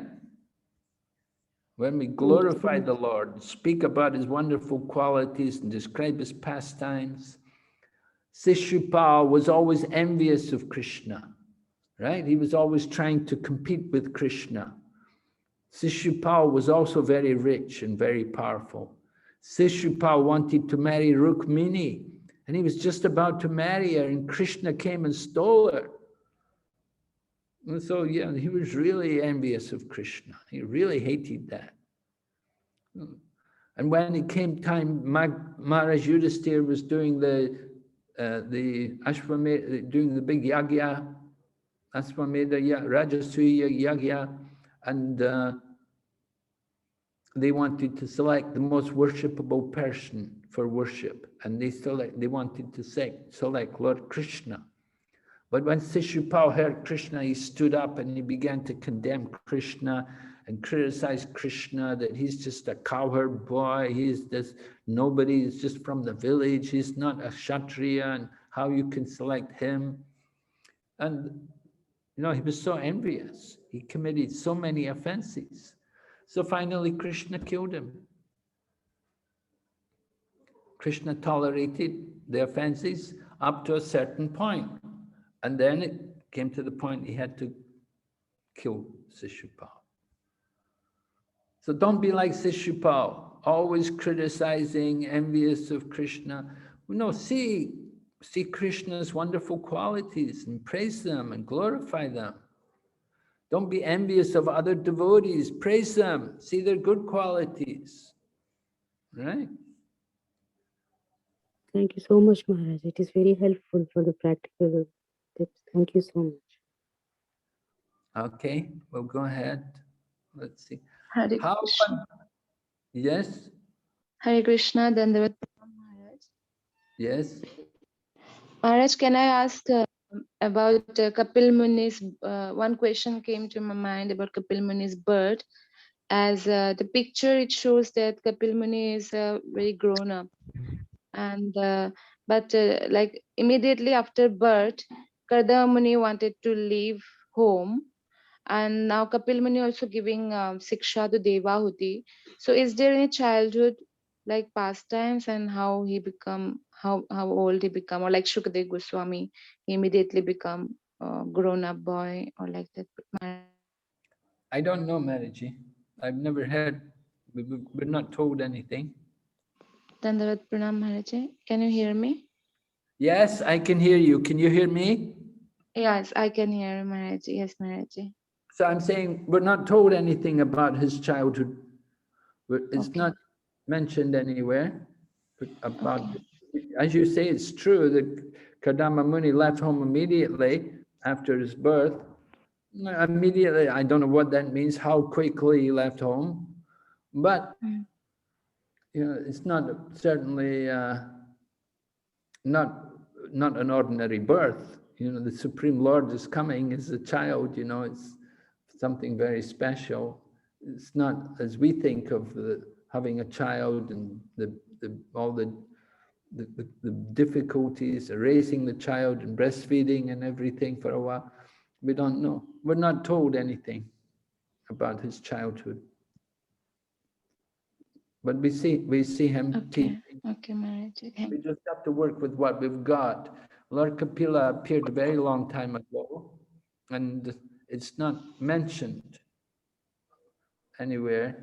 I haven't seen anywhere it's mentioned at all about his childhood or about what happened, how he took birth, and what was the situation. So sorry, I can't help you there. Okay, we're going on. Thank you, Maharaji. Text 21 to 23 describe how we can develop our devotional service. And different points are mentioned. First of all, intense bhakti for a long time. Intense bhakti, right? So we have to do it very seriously. We have to really absorb ourselves in it for a long time. You don't think, you know, oh, it should be, you know, quick, 1 day, 2 days. It's going to take some time. You have to work on it. Without desire for fruitive results, we're very attached. Krishna makes this point again and again. Don't be attached to the results. But we are very attached. We're very fruitive. This is the material world. We're on this earth planet. And this is where we're earning our karma. But Krishna is encouraging us. Don't desire to enjoy the results. Become detached to the result. But at the same time, we have to endeavor. So it's quite a contrast. It's really not an easy thing. We're told intense bhakti, and intense means we become very attached. We really want results. But then don't desire the results. So this is really a challenge to keep this balance, that you've got to work hard, and at the same time, don't be attached. Don't think you're going to enjoy the result. But then said, execute prescribed duties with a pure mind. Do what we're supposed to do and control the mind. Don't allow the mind to wander here and there. Don't become envious and critical. Don't be duplicitous. Keep the mind controlled. Be honest. Do what we're supposed to do. And then hear about nourishment by hearing about me, hearing about Lord Kapila or Lord Krishna, hearing about the Supreme Lord. We need that nourishment. That's very important for us. Regularly, we have to hear. So that's why we have every day Bhagavatam class. With perfect knowledge and visualization, visualizing the absolute truth. So if we hear regularly, then we will have that perfect knowledge. If we hear from the right source, we'll have that perfect knowledge and we will realize the absolute truth. Prabhupada said, just keep reading Srimad Bhagavatam. One day you will see Krishna there on the pages of Bhagavatam. Krishna will appear through the Bhagavatam. Then strong detachment. Detachment from sense gratification. Detachment from the desire to enjoy the material world. Today's a very good day to pray to Lord Nityananda to develop this detachment from material energy. Austerity. Austerity means giving up pride. Austerity is this. It's important for us. People who are not austere, they're too proud. They have too much pride. They don't like to do austerity. But austerity is purifying, and it's never given up, even by great souls. Everyone can do. What is our austerity? Controlling the mind and senses, giving up the intoxicants and these things. This is the austerity. Yeah, by yoga, controlling the mind and senses. This is all part of the austerity. Self-absorption, to control the mind and senses, and then become absorbed in ourself as a soul, detaching herself from the body. Text 21, how one can develop serious devotional service. Devahuti wanted to know how to get liberated, how to get free from this attachment to the material. She's told, do serious devotional service. One can be liberated from all adverse circumstances simply by seriously engaging in devotional service. How this devotional service develops and becomes mature is explained here. The serious devotional service can develop by hearing for long periods of time. Don't think it's going to be so quick. Prabhupada said, you have to hear. Even before you take initiation from a guru, you're supposed to hear from him for 1 year. Continuously, you're supposed to hear from him for 1 year. And then you're convinced. Then you can think about taking initiation. So that's just initiation, that's just the beginning. But we want to go on and become really serious and get detached and get really purified. We have to hear for long periods of time. Next point, one should associate with devotees, hear from them about the Lord's transcendental appearance, activities, disappearance, instructions, etc. You have to associate with devotees. People often say, I just want to read, I'm just going to read on my own. No, you have to associate with devotees. One devotee asked Prabhupada, what is better, Prabhupada, to read your books or to be with the devotee who is studying the books with him? Prabhupada, it's much better you be with the devotee. And the devotee asked Prabhupada, why? He said, because that devotee, he will pull your ear. He will get you to understand. He will get you to read. You sit on your own, you sit and you read, maybe you read something, maybe you absorb something. You don't read very carefully. You don't really get much realization. You do some reading, but you get association with devotees. It's powerful. The powerful devotee can purify you. They'll pull your ear. They'll get you to hear, get you to understand. Then one must hear these scriptures repeatedly from reliable sources in order to become fixed in serious devotional service. It's all described here. Very powerful, very important purport here. This. You have to hear for a long time from the devotees, and you have to hear again and again. You think, oh, I heard this before, I heard this before. No, you have to hear it again. It has to really go in. So many things Prabhupada said again and again, just to make it very clear to us. So what is the conclusion? Through engagement in such devotional service, one becomes free from the contamination of Maya. It's the Maya, the material energy, which is contaminating us. We have to get rid of that. The only process is, the real effective cure for Maya is Bhakti Yoga.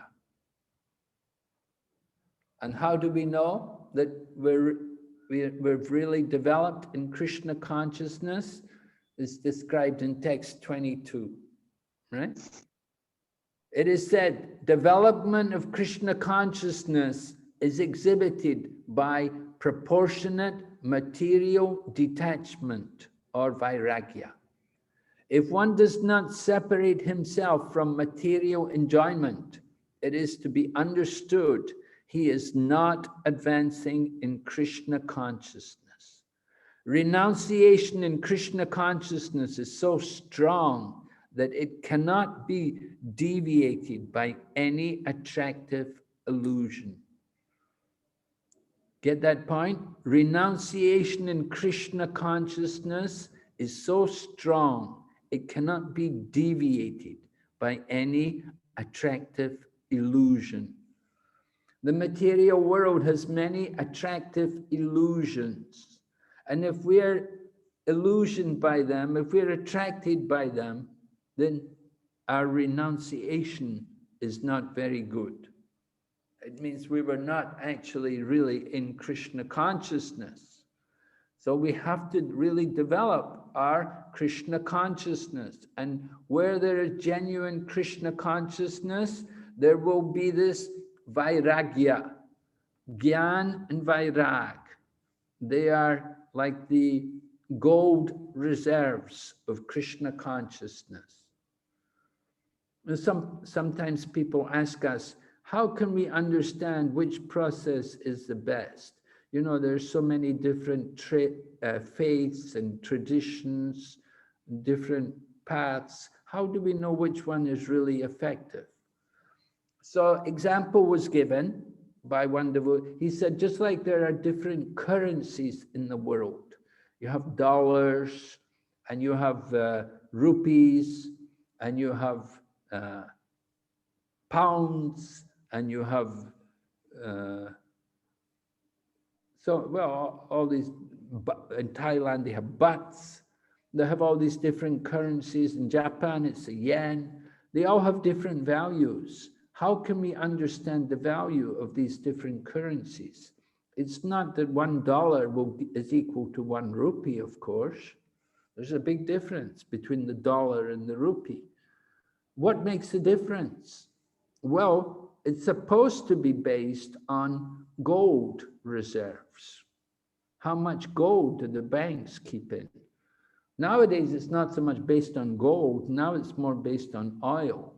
But tradition in the past, it was based on gold. So different countries have different strengths of gold reserve. So in the same way, in different spiritual processes, there is the gold reserve. And the gold reserve is there in the form of Gyan, spiritual knowledge, and Vairagya, detachment. These two things will be there in the spiritual process. We have to cultivate them as we practice Bhakti Yoga, that we're developing more and more realization, more and more transcendental knowledge. And with that transcendental knowledge, we have less and less taste for material enjoyment.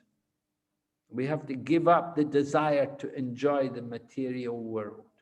And that should naturally come by Krishna consciousness. Prabhupada said he was walking in the street one day in Calcutta and he met an old friend.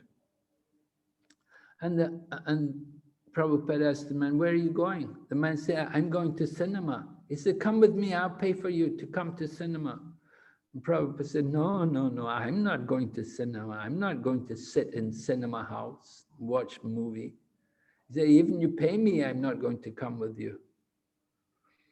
And devotees should be like that. Devotee, even we're offered sense gratification, we have no interest. We're too busy in the service of Krishna. We have no desire to waste our time. Okay, we'll go ahead. Maharaj, is it okay to ask a question in Yes, this okay, regard? go ahead. Many times I personally met devotees who may say that that kind of renunciation or trying to develop serious devotion service is kind of fanatism. One should be balanced. So I don't understand what does it mean balanced. That is one question. And another question is that we practice Yukta Vairagya. So everything we engage in Krishna's service. But how would I know that whatever I'm using it, I may be thinking I'm using it for Krishna, but am I really detached? What is the measure that I would understand that I'm detached? If you could please help me understand. Well, devotee told you to be balanced. You should have asked them. What do they mean by balance? They're the one who told you to be balanced, right? We say you should do serious devotional service. The teaching here is you should do serious devotional service. They're saying to you, oh, you should be balanced. What did they mean? Yeah, you should be balanced. You have to consider what is your situation? What do you want? Where are you in your devotional life? You have to be balanced. And to some degree of balance is there. You have to consider each and every individual situation and circumstances. Do you have a family? Do you have responsibilities in material life? Do you have children? Or are you an elderly person? Are you retired? What is your situation? You know, it's going to be different for different people. Somebody is single and they have no interest in entering into family life, then it's going to be different from somebody who is in family life. And somebody may be in family life, but they may be very serious about Krishna consciousness. They're not much concerned about career or about developing their economic situation. So it will depend on these different things. It's not, what is a balance is not going to be the same for everyone. But in Ishopanishad, it mentions one should understand the path of knowledge, transcendental knowledge, vidya and avidya side by side. So you have to understand the nature of the material world. You have to understand the problems of material life, the difficulties which are there, and you have to understand also the benefits of spiritual life and how to practice spiritual life, how to engage yourself in spiritual activities. So we said, you don't have to be afraid of the material world. You don't have to give it up, but you have to know how to use it. And you have to know the dangers of the material world. If you don't use it properly, what can happen to you? So that's a balance there. You should have a balance. You should know that how to use the material world properly. And when you don't use it properly, you should understand what's going to happen. So some education is required, spiritual education or Krishna conscious education. How to adjust dealing with the material energy. That's the balance. Yes, I understood. Thank you, Maharaj. But regarding the second question, Maharaj, that Yukta Vairagya, when we try to engage something in Krishna's service, I may be thinking that I am using it for Krishna's service. But how would I really know I am detached?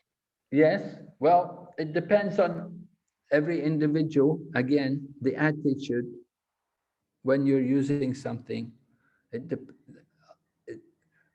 just like somebody says, you know, I need this for my devotional service. I need this, I need a new car for my devotional service. Or the house I'm living in just now is not enough for my devotional service. I need a bigger house for my devotional service. And I need some servants for my devotional service. I need some servants to help me. Then maybe somebody should take care of my children for me so I can be a better devotee. You know, things like that. Well, it's difficult to know what is the proper level of yukta vairagya. Again, it's going to be different for different people.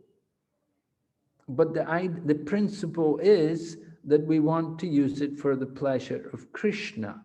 And we're not just thinking about our own pleasure, that we understand Krishna is the proprietor and Krishna is the enjoyer, and I'm using this for his pleasure. And without attachment. So by the grace of Krishna, I have this facility, I'm using it for Krishna. This is the idea. Let me use it for Krishna. Thank you very much, Maharaj. It's very clear. Thank you. Hare Krishna Maharaj, can I ask a question? Okay. Danvat Pranam Maharaj. Maharaj, the question is basically around if you see the various stages like brahmachari, grast, and then vairagya and sannyas and all that. If you see all the three stages, and then we try to correlate the challenges which are there vis-a-vis monetary responsibilities, like you said, we cannot have the monkey approach. We have to fulfill our responsibilities also. So wanted to understand how does a devotee try to make himself economically self-sufficient, and so that he is able to do his duties to the family also. At the same time, walk the thin rope towards Vairagya. So I just wanted to understand that, Maharaj. Yes. So devotees maintain themselves. There's Varnashram. There are 4 Varnas: Brahman, Kshatriya, Vaishya, Sudra. One has to take up some particular occupation. What is, according to his occupation, he has to take up some engagement. And that way he can meet his different obligations in material world. It's not that to be devotee means we don't do anything. We just sit and chant all day. One has to work. You have to have a job. You do something. Either you do business or you do work, or you're managing, or you're doing spiritual practices. You may be a pujari, you may be worshipping, doing full-time service in the temple, or you may be outside the temple working in the job. Or maybe you do business, maybe you have farm, maybe you have land, you do farming. But somehow or other, you have to work. You have to have some engagement. So that's important, and that's how the devotee supports himself.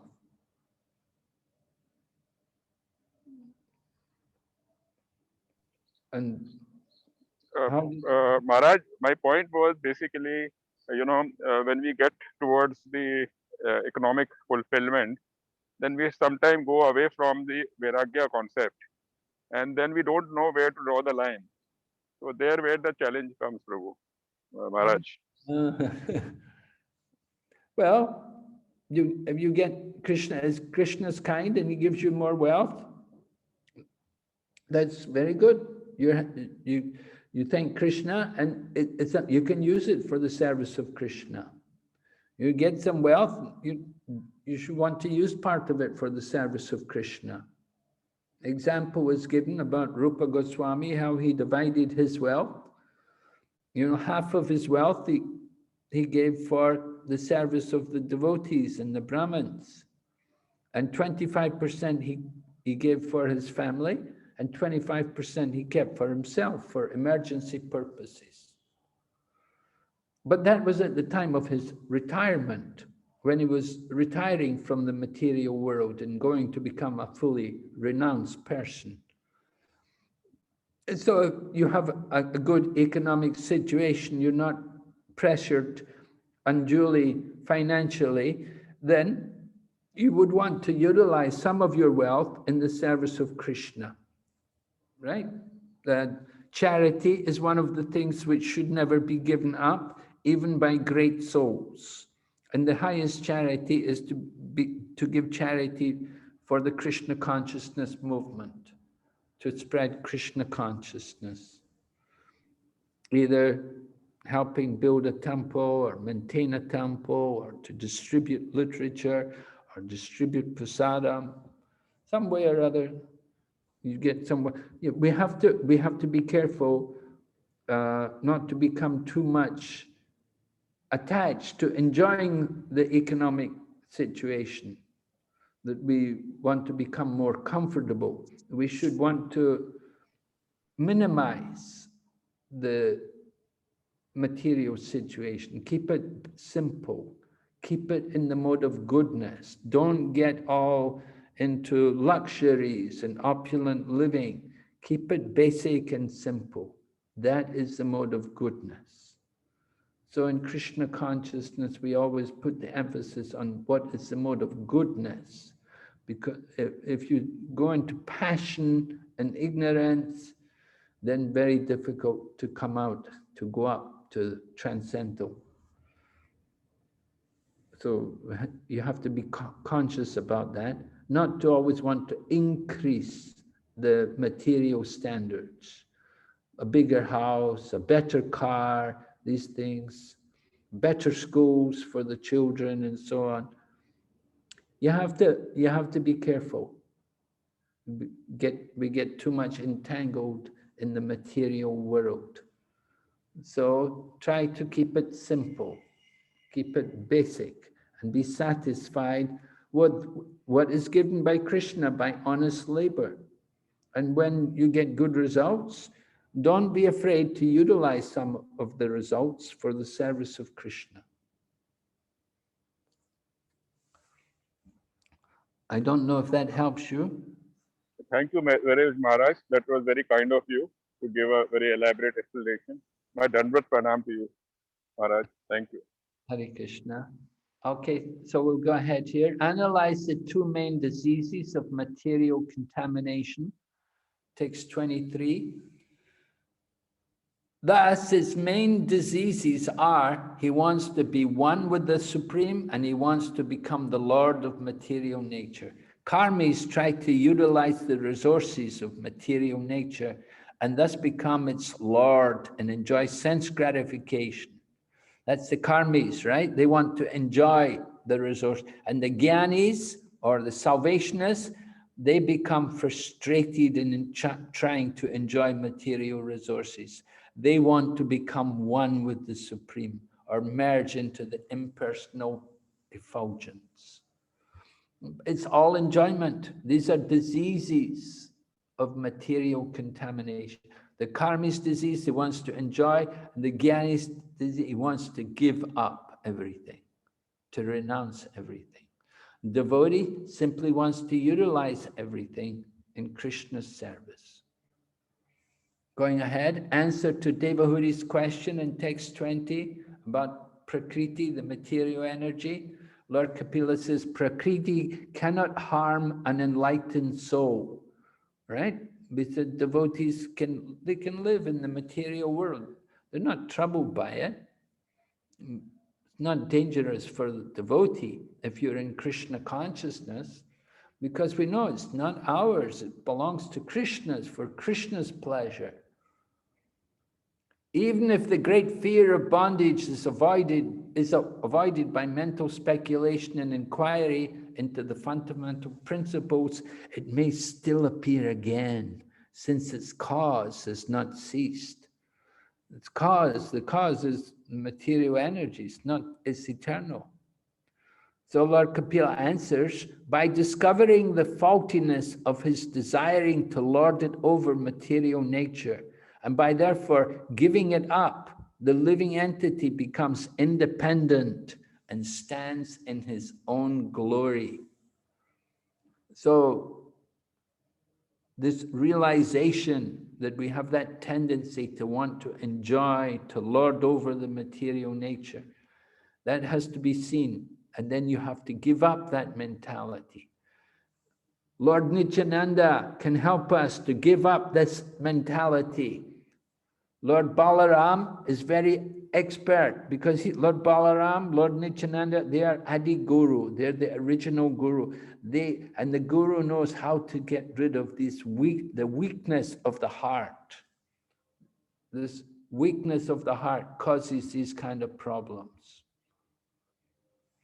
Such a person of discrimination is like an awakened person who is not affected by a dream. Right? If you're awake, you're not worried about a dream because he knows the absolute truth or the elements, and he has fixed his mind on Krishna. He rejoices in the self. Then text 27 talks about mixed devotees. We should know well what is a mixed devotee. There are pure devotees and mixed devotees. Right? To become a pure devotee is really not easy. Mixed devotees, however, we're all a bit mixed with different things. A mixed devotee engages in devotional service for the spiritual benefit. Note that he's a mixed devotee, but he's doing things for spiritual benefit of being eternally engaged in the transcendental abode of the Lord in full bliss and knowledge. That's the mixed devotee. He's thinking about his own liberation. He's thinking about his own bliss and knowledge in the transcendental world.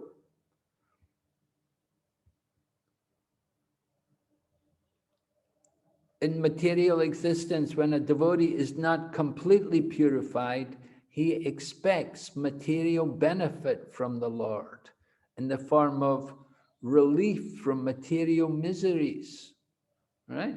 We know in Bhagavad Gita, Krishna describes 4 kinds of people who come to Krishna consciousness.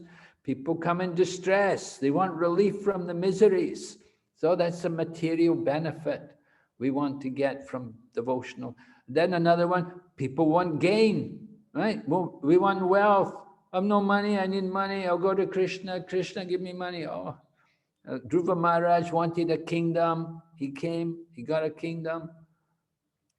Other people come in search of knowledge, advancement of knowledge, knowledge of the relationship between Krishna and the living entity, knowledge as to the real nature of the Supreme Lord.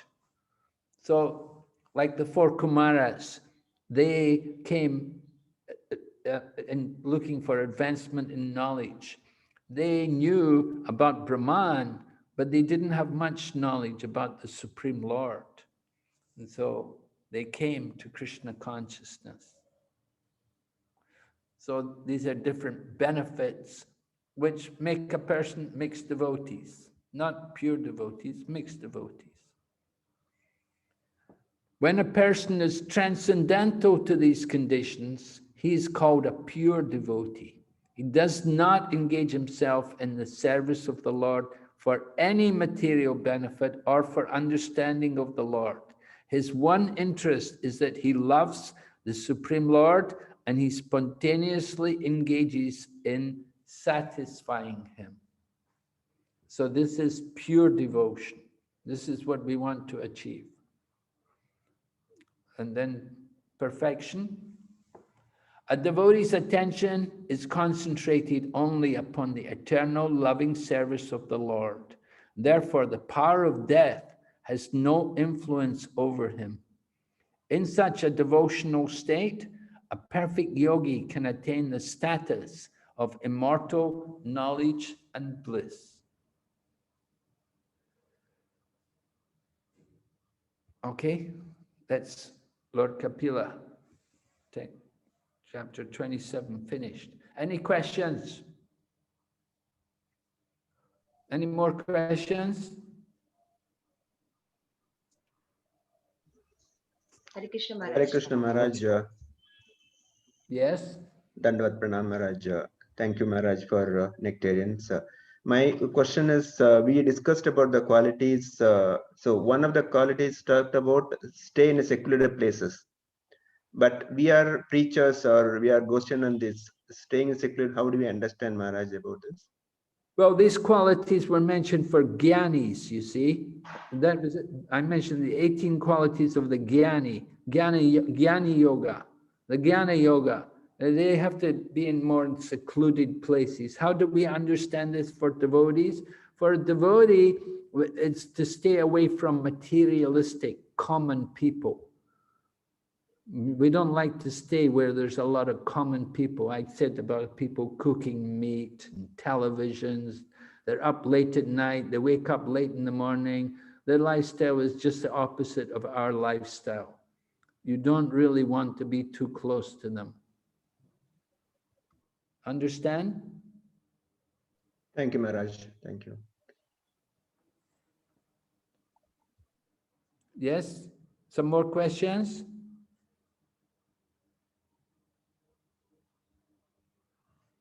Anyone? Maharaj, I still have, it's not clear that when one is engaging in devotional service, thinking that I have to progress in my spiritual life, is that still mixed? Because I may not be at the level of liberating or helping other souls, but still I'm trying that I should purify myself. Still, would that be considered mixed devotional service? Well, yeah, not everybody is a preacher. Not everybody is expected to go out preaching, and we encourage people to preach, but we know not everybody's going to be able to do it. The point is, whatever you do it for Krishna. And you have to do something, you have to do some kind of service. And so somebody's worshipping the deity, and somebody's decorating the altar and making flowers, flower garlands. And so that's also pure devotional service. It's up to you. What is your attitude in performing the service? We have to understand everyone's nature and capabilities. Not everybody can be a Brahmana, but it doesn't mean they can't be pure devotee. Right? There were many pure devotees that are not Brahmanas. Okay, Maharaj, thank you. Hare Krishna Maharaji. Dandavat Pranam. Maharaji, I have a question like who are having material desire and worshipping Krishna, they are mixed devotees. But for example, some people, as you have mentioned also, that they just want to do bhakti and go to Brahma Jyoti, then in which category they will come? Like they having no material desire, but oneness with God they want. That's Mayavadi, the impersonal. Right? They want oneness with God. They want to go into Brahma Jyoti. That's impersonal liberation. That's not devotee. Yes, but Maharaj, they are doing Krishna bhakti. Like just for example, in the purport, Srila Prabhupada mentioned that if somebody is doing bhakti just to go for Brahman and somebody is Gyan Yogi, the bhakta will go faster. No, sorry, the person who worship Krishna to enter Brahma Jyoti will go faster than the Gyan Yogi. But he is doing like Krishna's bhakti just to go to the Brahman. Yes, their idea is to give up the bhakti. They only do the bhakti to get out, and then they give up the bhakti because they become one. They think they've become one with the Supreme. So for them, bhakti is not eternal.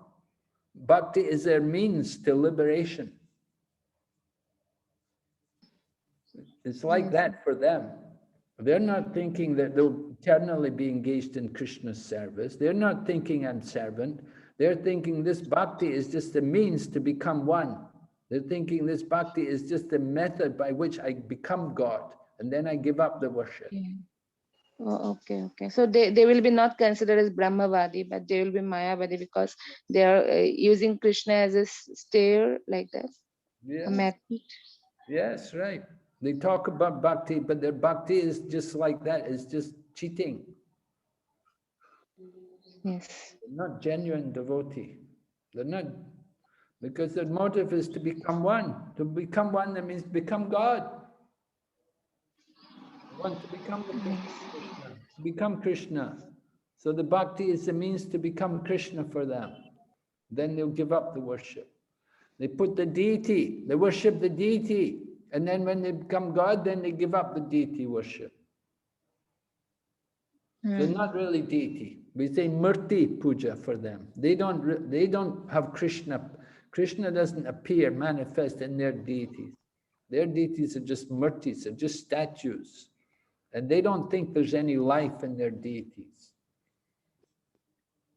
So they have a very different concept. But they speak about bhakti. They speak about bhakti. And they use, just like there's many Mayavadi temples, they have Radha Krishna deities, they read Bhagavad Gita, they even chant Hare Krishna. But it's all Mayavadi, all to become one. And the bhakti is just temporary. It's a means to get liberation. Yes? Thank you, Maharaj. Thank you, Maharaj. Okay. Any other question? Madhavakanta? Has a hand up? Bhakti Priya? Mataji has a question? Yes, Prabhuji. Yes, Maharaj. Hare Krishna. Please accept my humble obeisances. All Guru Shri Prabhupada and Gurudev. Maharaj, there are 4 ashramas, right? Brahmacharya, Grihastha, Vanaprastha and Sannyasa. But I understood from Srimad Bhagavatam, when a person has a husband, I understand how those 4 apply. But for a single mother like me, how do I prepare myself for Vanaprastha and Sannyasa stage? Like what does it look like for a woman like me? Well, first of all, for women, they don't take sannyas. There is no sannyas ashram for women. It's only for men, and it's not for all men. It's only for a few men. It's not for every man. Right? Sannyas is not for everyone.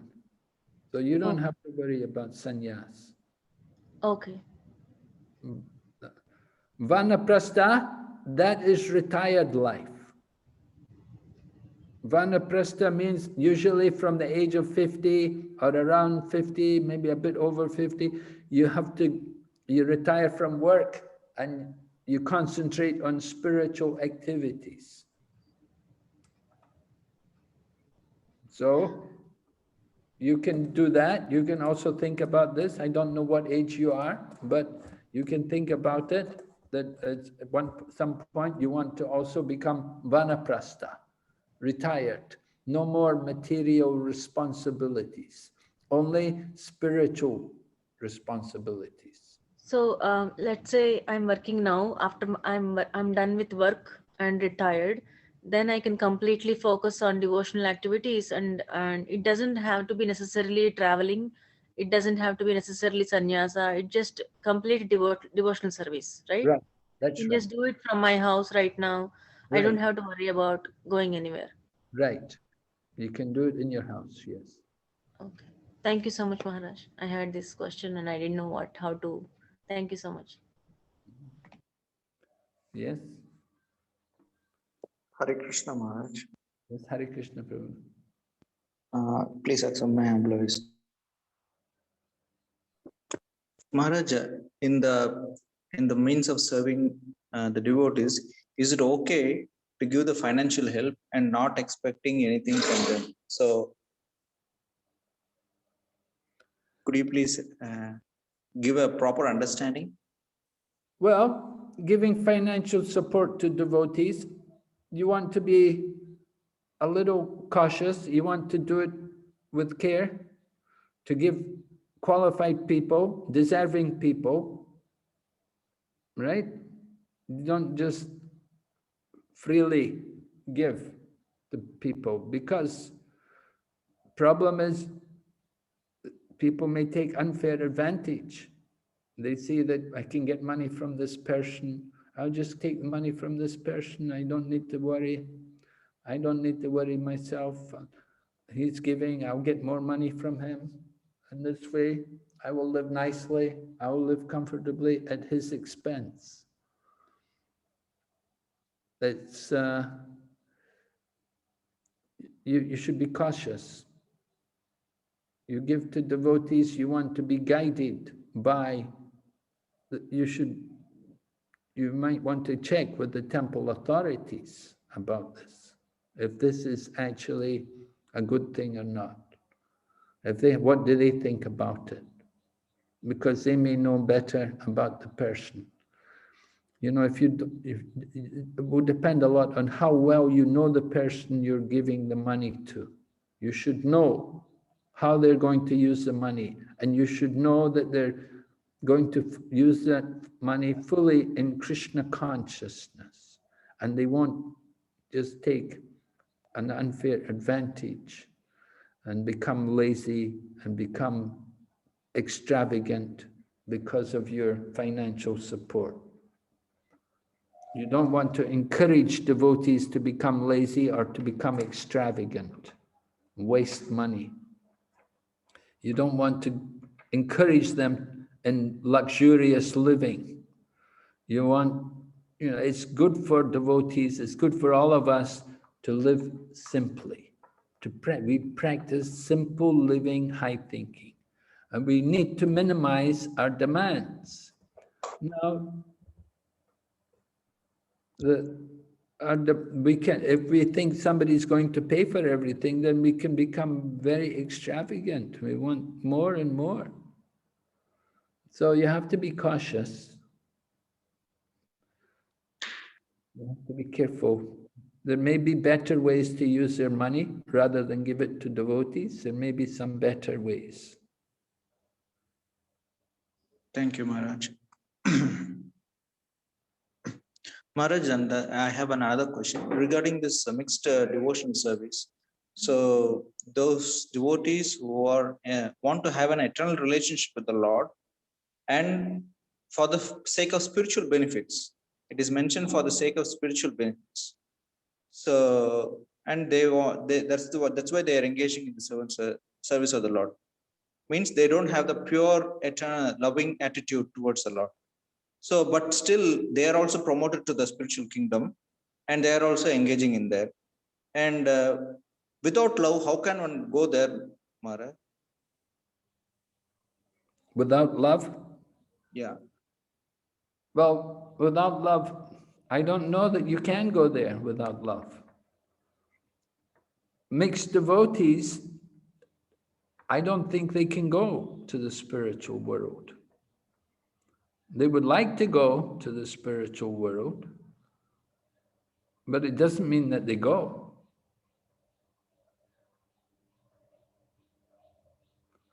You have to see what Krishna thinks.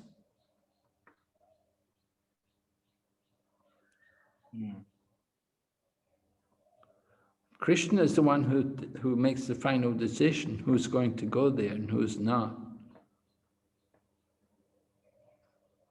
The mixed devotees are terminologies are termed because it happens they become a devotee for just reaping the material benefits is okay, but they want to reap the spiritual benefits also, Maharaj. It's the desire is to have the spiritual benefit. It is nothing wrong that to have a spiritual benefit.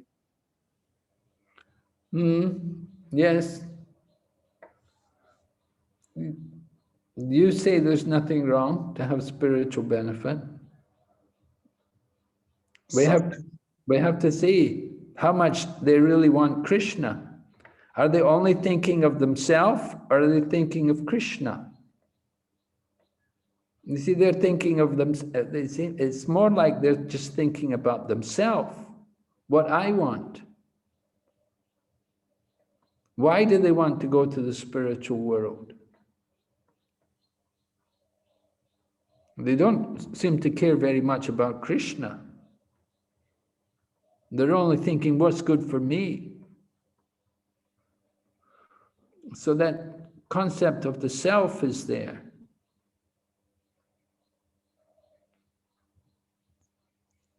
That's not good, right? Devotees shouldn't just be thinking only about their own self.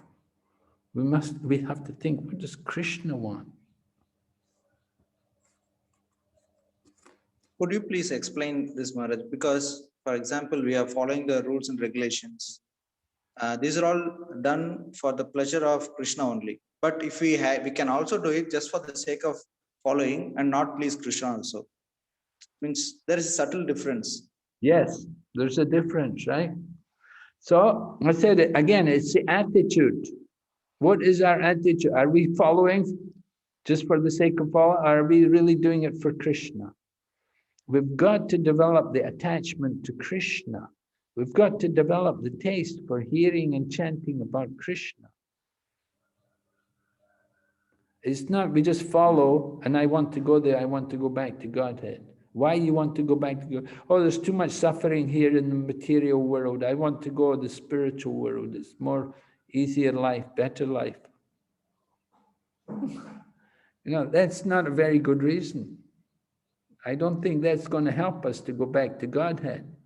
We've got to really develop an attachment to Krishna, Krishna's service. But Krishna has given the benediction to Putana and many histories like that. Well, Putana was very fortunate. Who was she? In her she had some piety that she could personally meet with Krishna. She was not ordinary. We cannot compare ourselves to it like that. We can't say, well, Putana got there. Why shouldn't I get? she had. We don't know what she did or what was her position from the previous lifetimes.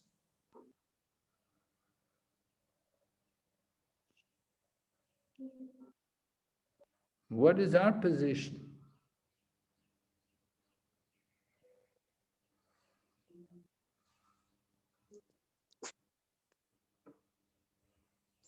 Yeah?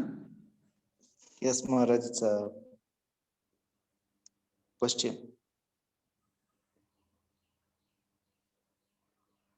Pure devotees never think that they want to go to the spiritual world. They just engage in the eternal loving service of the Lord. They don't worry where they are. They want to be. They don't any desire, even spiritual desire also they don't have. Just what they want to serve it. Yes. Right. Okay. Any other question? Who is this? Delhi? Doctor? Hare Krishna Maharaj, Dandot Pranam. I was talking to some people whom I felt were Mayavadis, and I was trying to understand from their point of view. So they were saying that their intention of merging with the Supreme is complete surrender. Their definition was that they don't want to be God, but they want to remove the concept of self. And once they remove the concept of self, the ego is automatically removed. And once their ego is removed, their surrender is 100%. And since their surrender is 100%, then they look for merging with the Supreme. So this was a definition which was given as a counterpoint. So I just wanted to understand from you, Maharaj. Yes, we have a different concept. Our concept is that it's not complete negation of the self, but we should understand the actual position of the self. That the self is part and parcel of the Supreme Lord, and we have an eternal relationship with Him. And that ego, it's not to make it completely void, but it's purify the ego, pure ego. The pure ego is to understand I am the servant of Krishna eternally. It's the relationship of the master and the servant. This concept that the 100% surrender to Krishna, that's all right. That's good. But what does surrender mean? Surrender means to take up the service of Krishna. It doesn't mean to stop everything, but if they're talking about merging, becoming one, there's no activity. What are they going to do? Nothing? Just merge into the oneness, give up their individuality. We are eternally individuals. And they're talking about selflessness, become selfless. No, we're always existing. The very first instruction given by Krishna. Never was there a time when I did not exist, nor you, nor all these kings, nor in the future will any of us cease to be. So we're all eternally individuals, and they cannot give up that individuality. But their idea of merging is to give up that individuality, to lose that individual. And that is the problem. They enter into that oneness, there's no activity, they'll simply stay there for some time and come back to the material world. So their liberation is theoretical only. It is not actual practical liberation. Thank you, Maharaj. That was very nice. And really, that you quoted from Bhagavad Gita, never was there a time when we did not exist, and never will be there a time we will not exist. That answers it all. Thank you, Maharaj. I Dandavat Pranam to you. Hare Krishna. Yes. Okay, any other questions here today? I don't think so. All right, so we'll stop here today. Have a good Nityananda Trayodasi. We'll meet tomorrow. Srila Prabhupada ki. Jai. Thank you Thank you very much, Maharaj. Thank you, Maharaj. Thank you very Thank you, Maharaj. Dandavat Pranam. Thank you, Thank Maharaj. you, Maharaj. Thank you, Maharaj. Thank you, Maharaj. Thank you, Maharaj. Thank you very Hare much. Krishna. Hare Krishna. Hare Krishna, Dandavat Pranam to all. Maharaj, Hari Bol.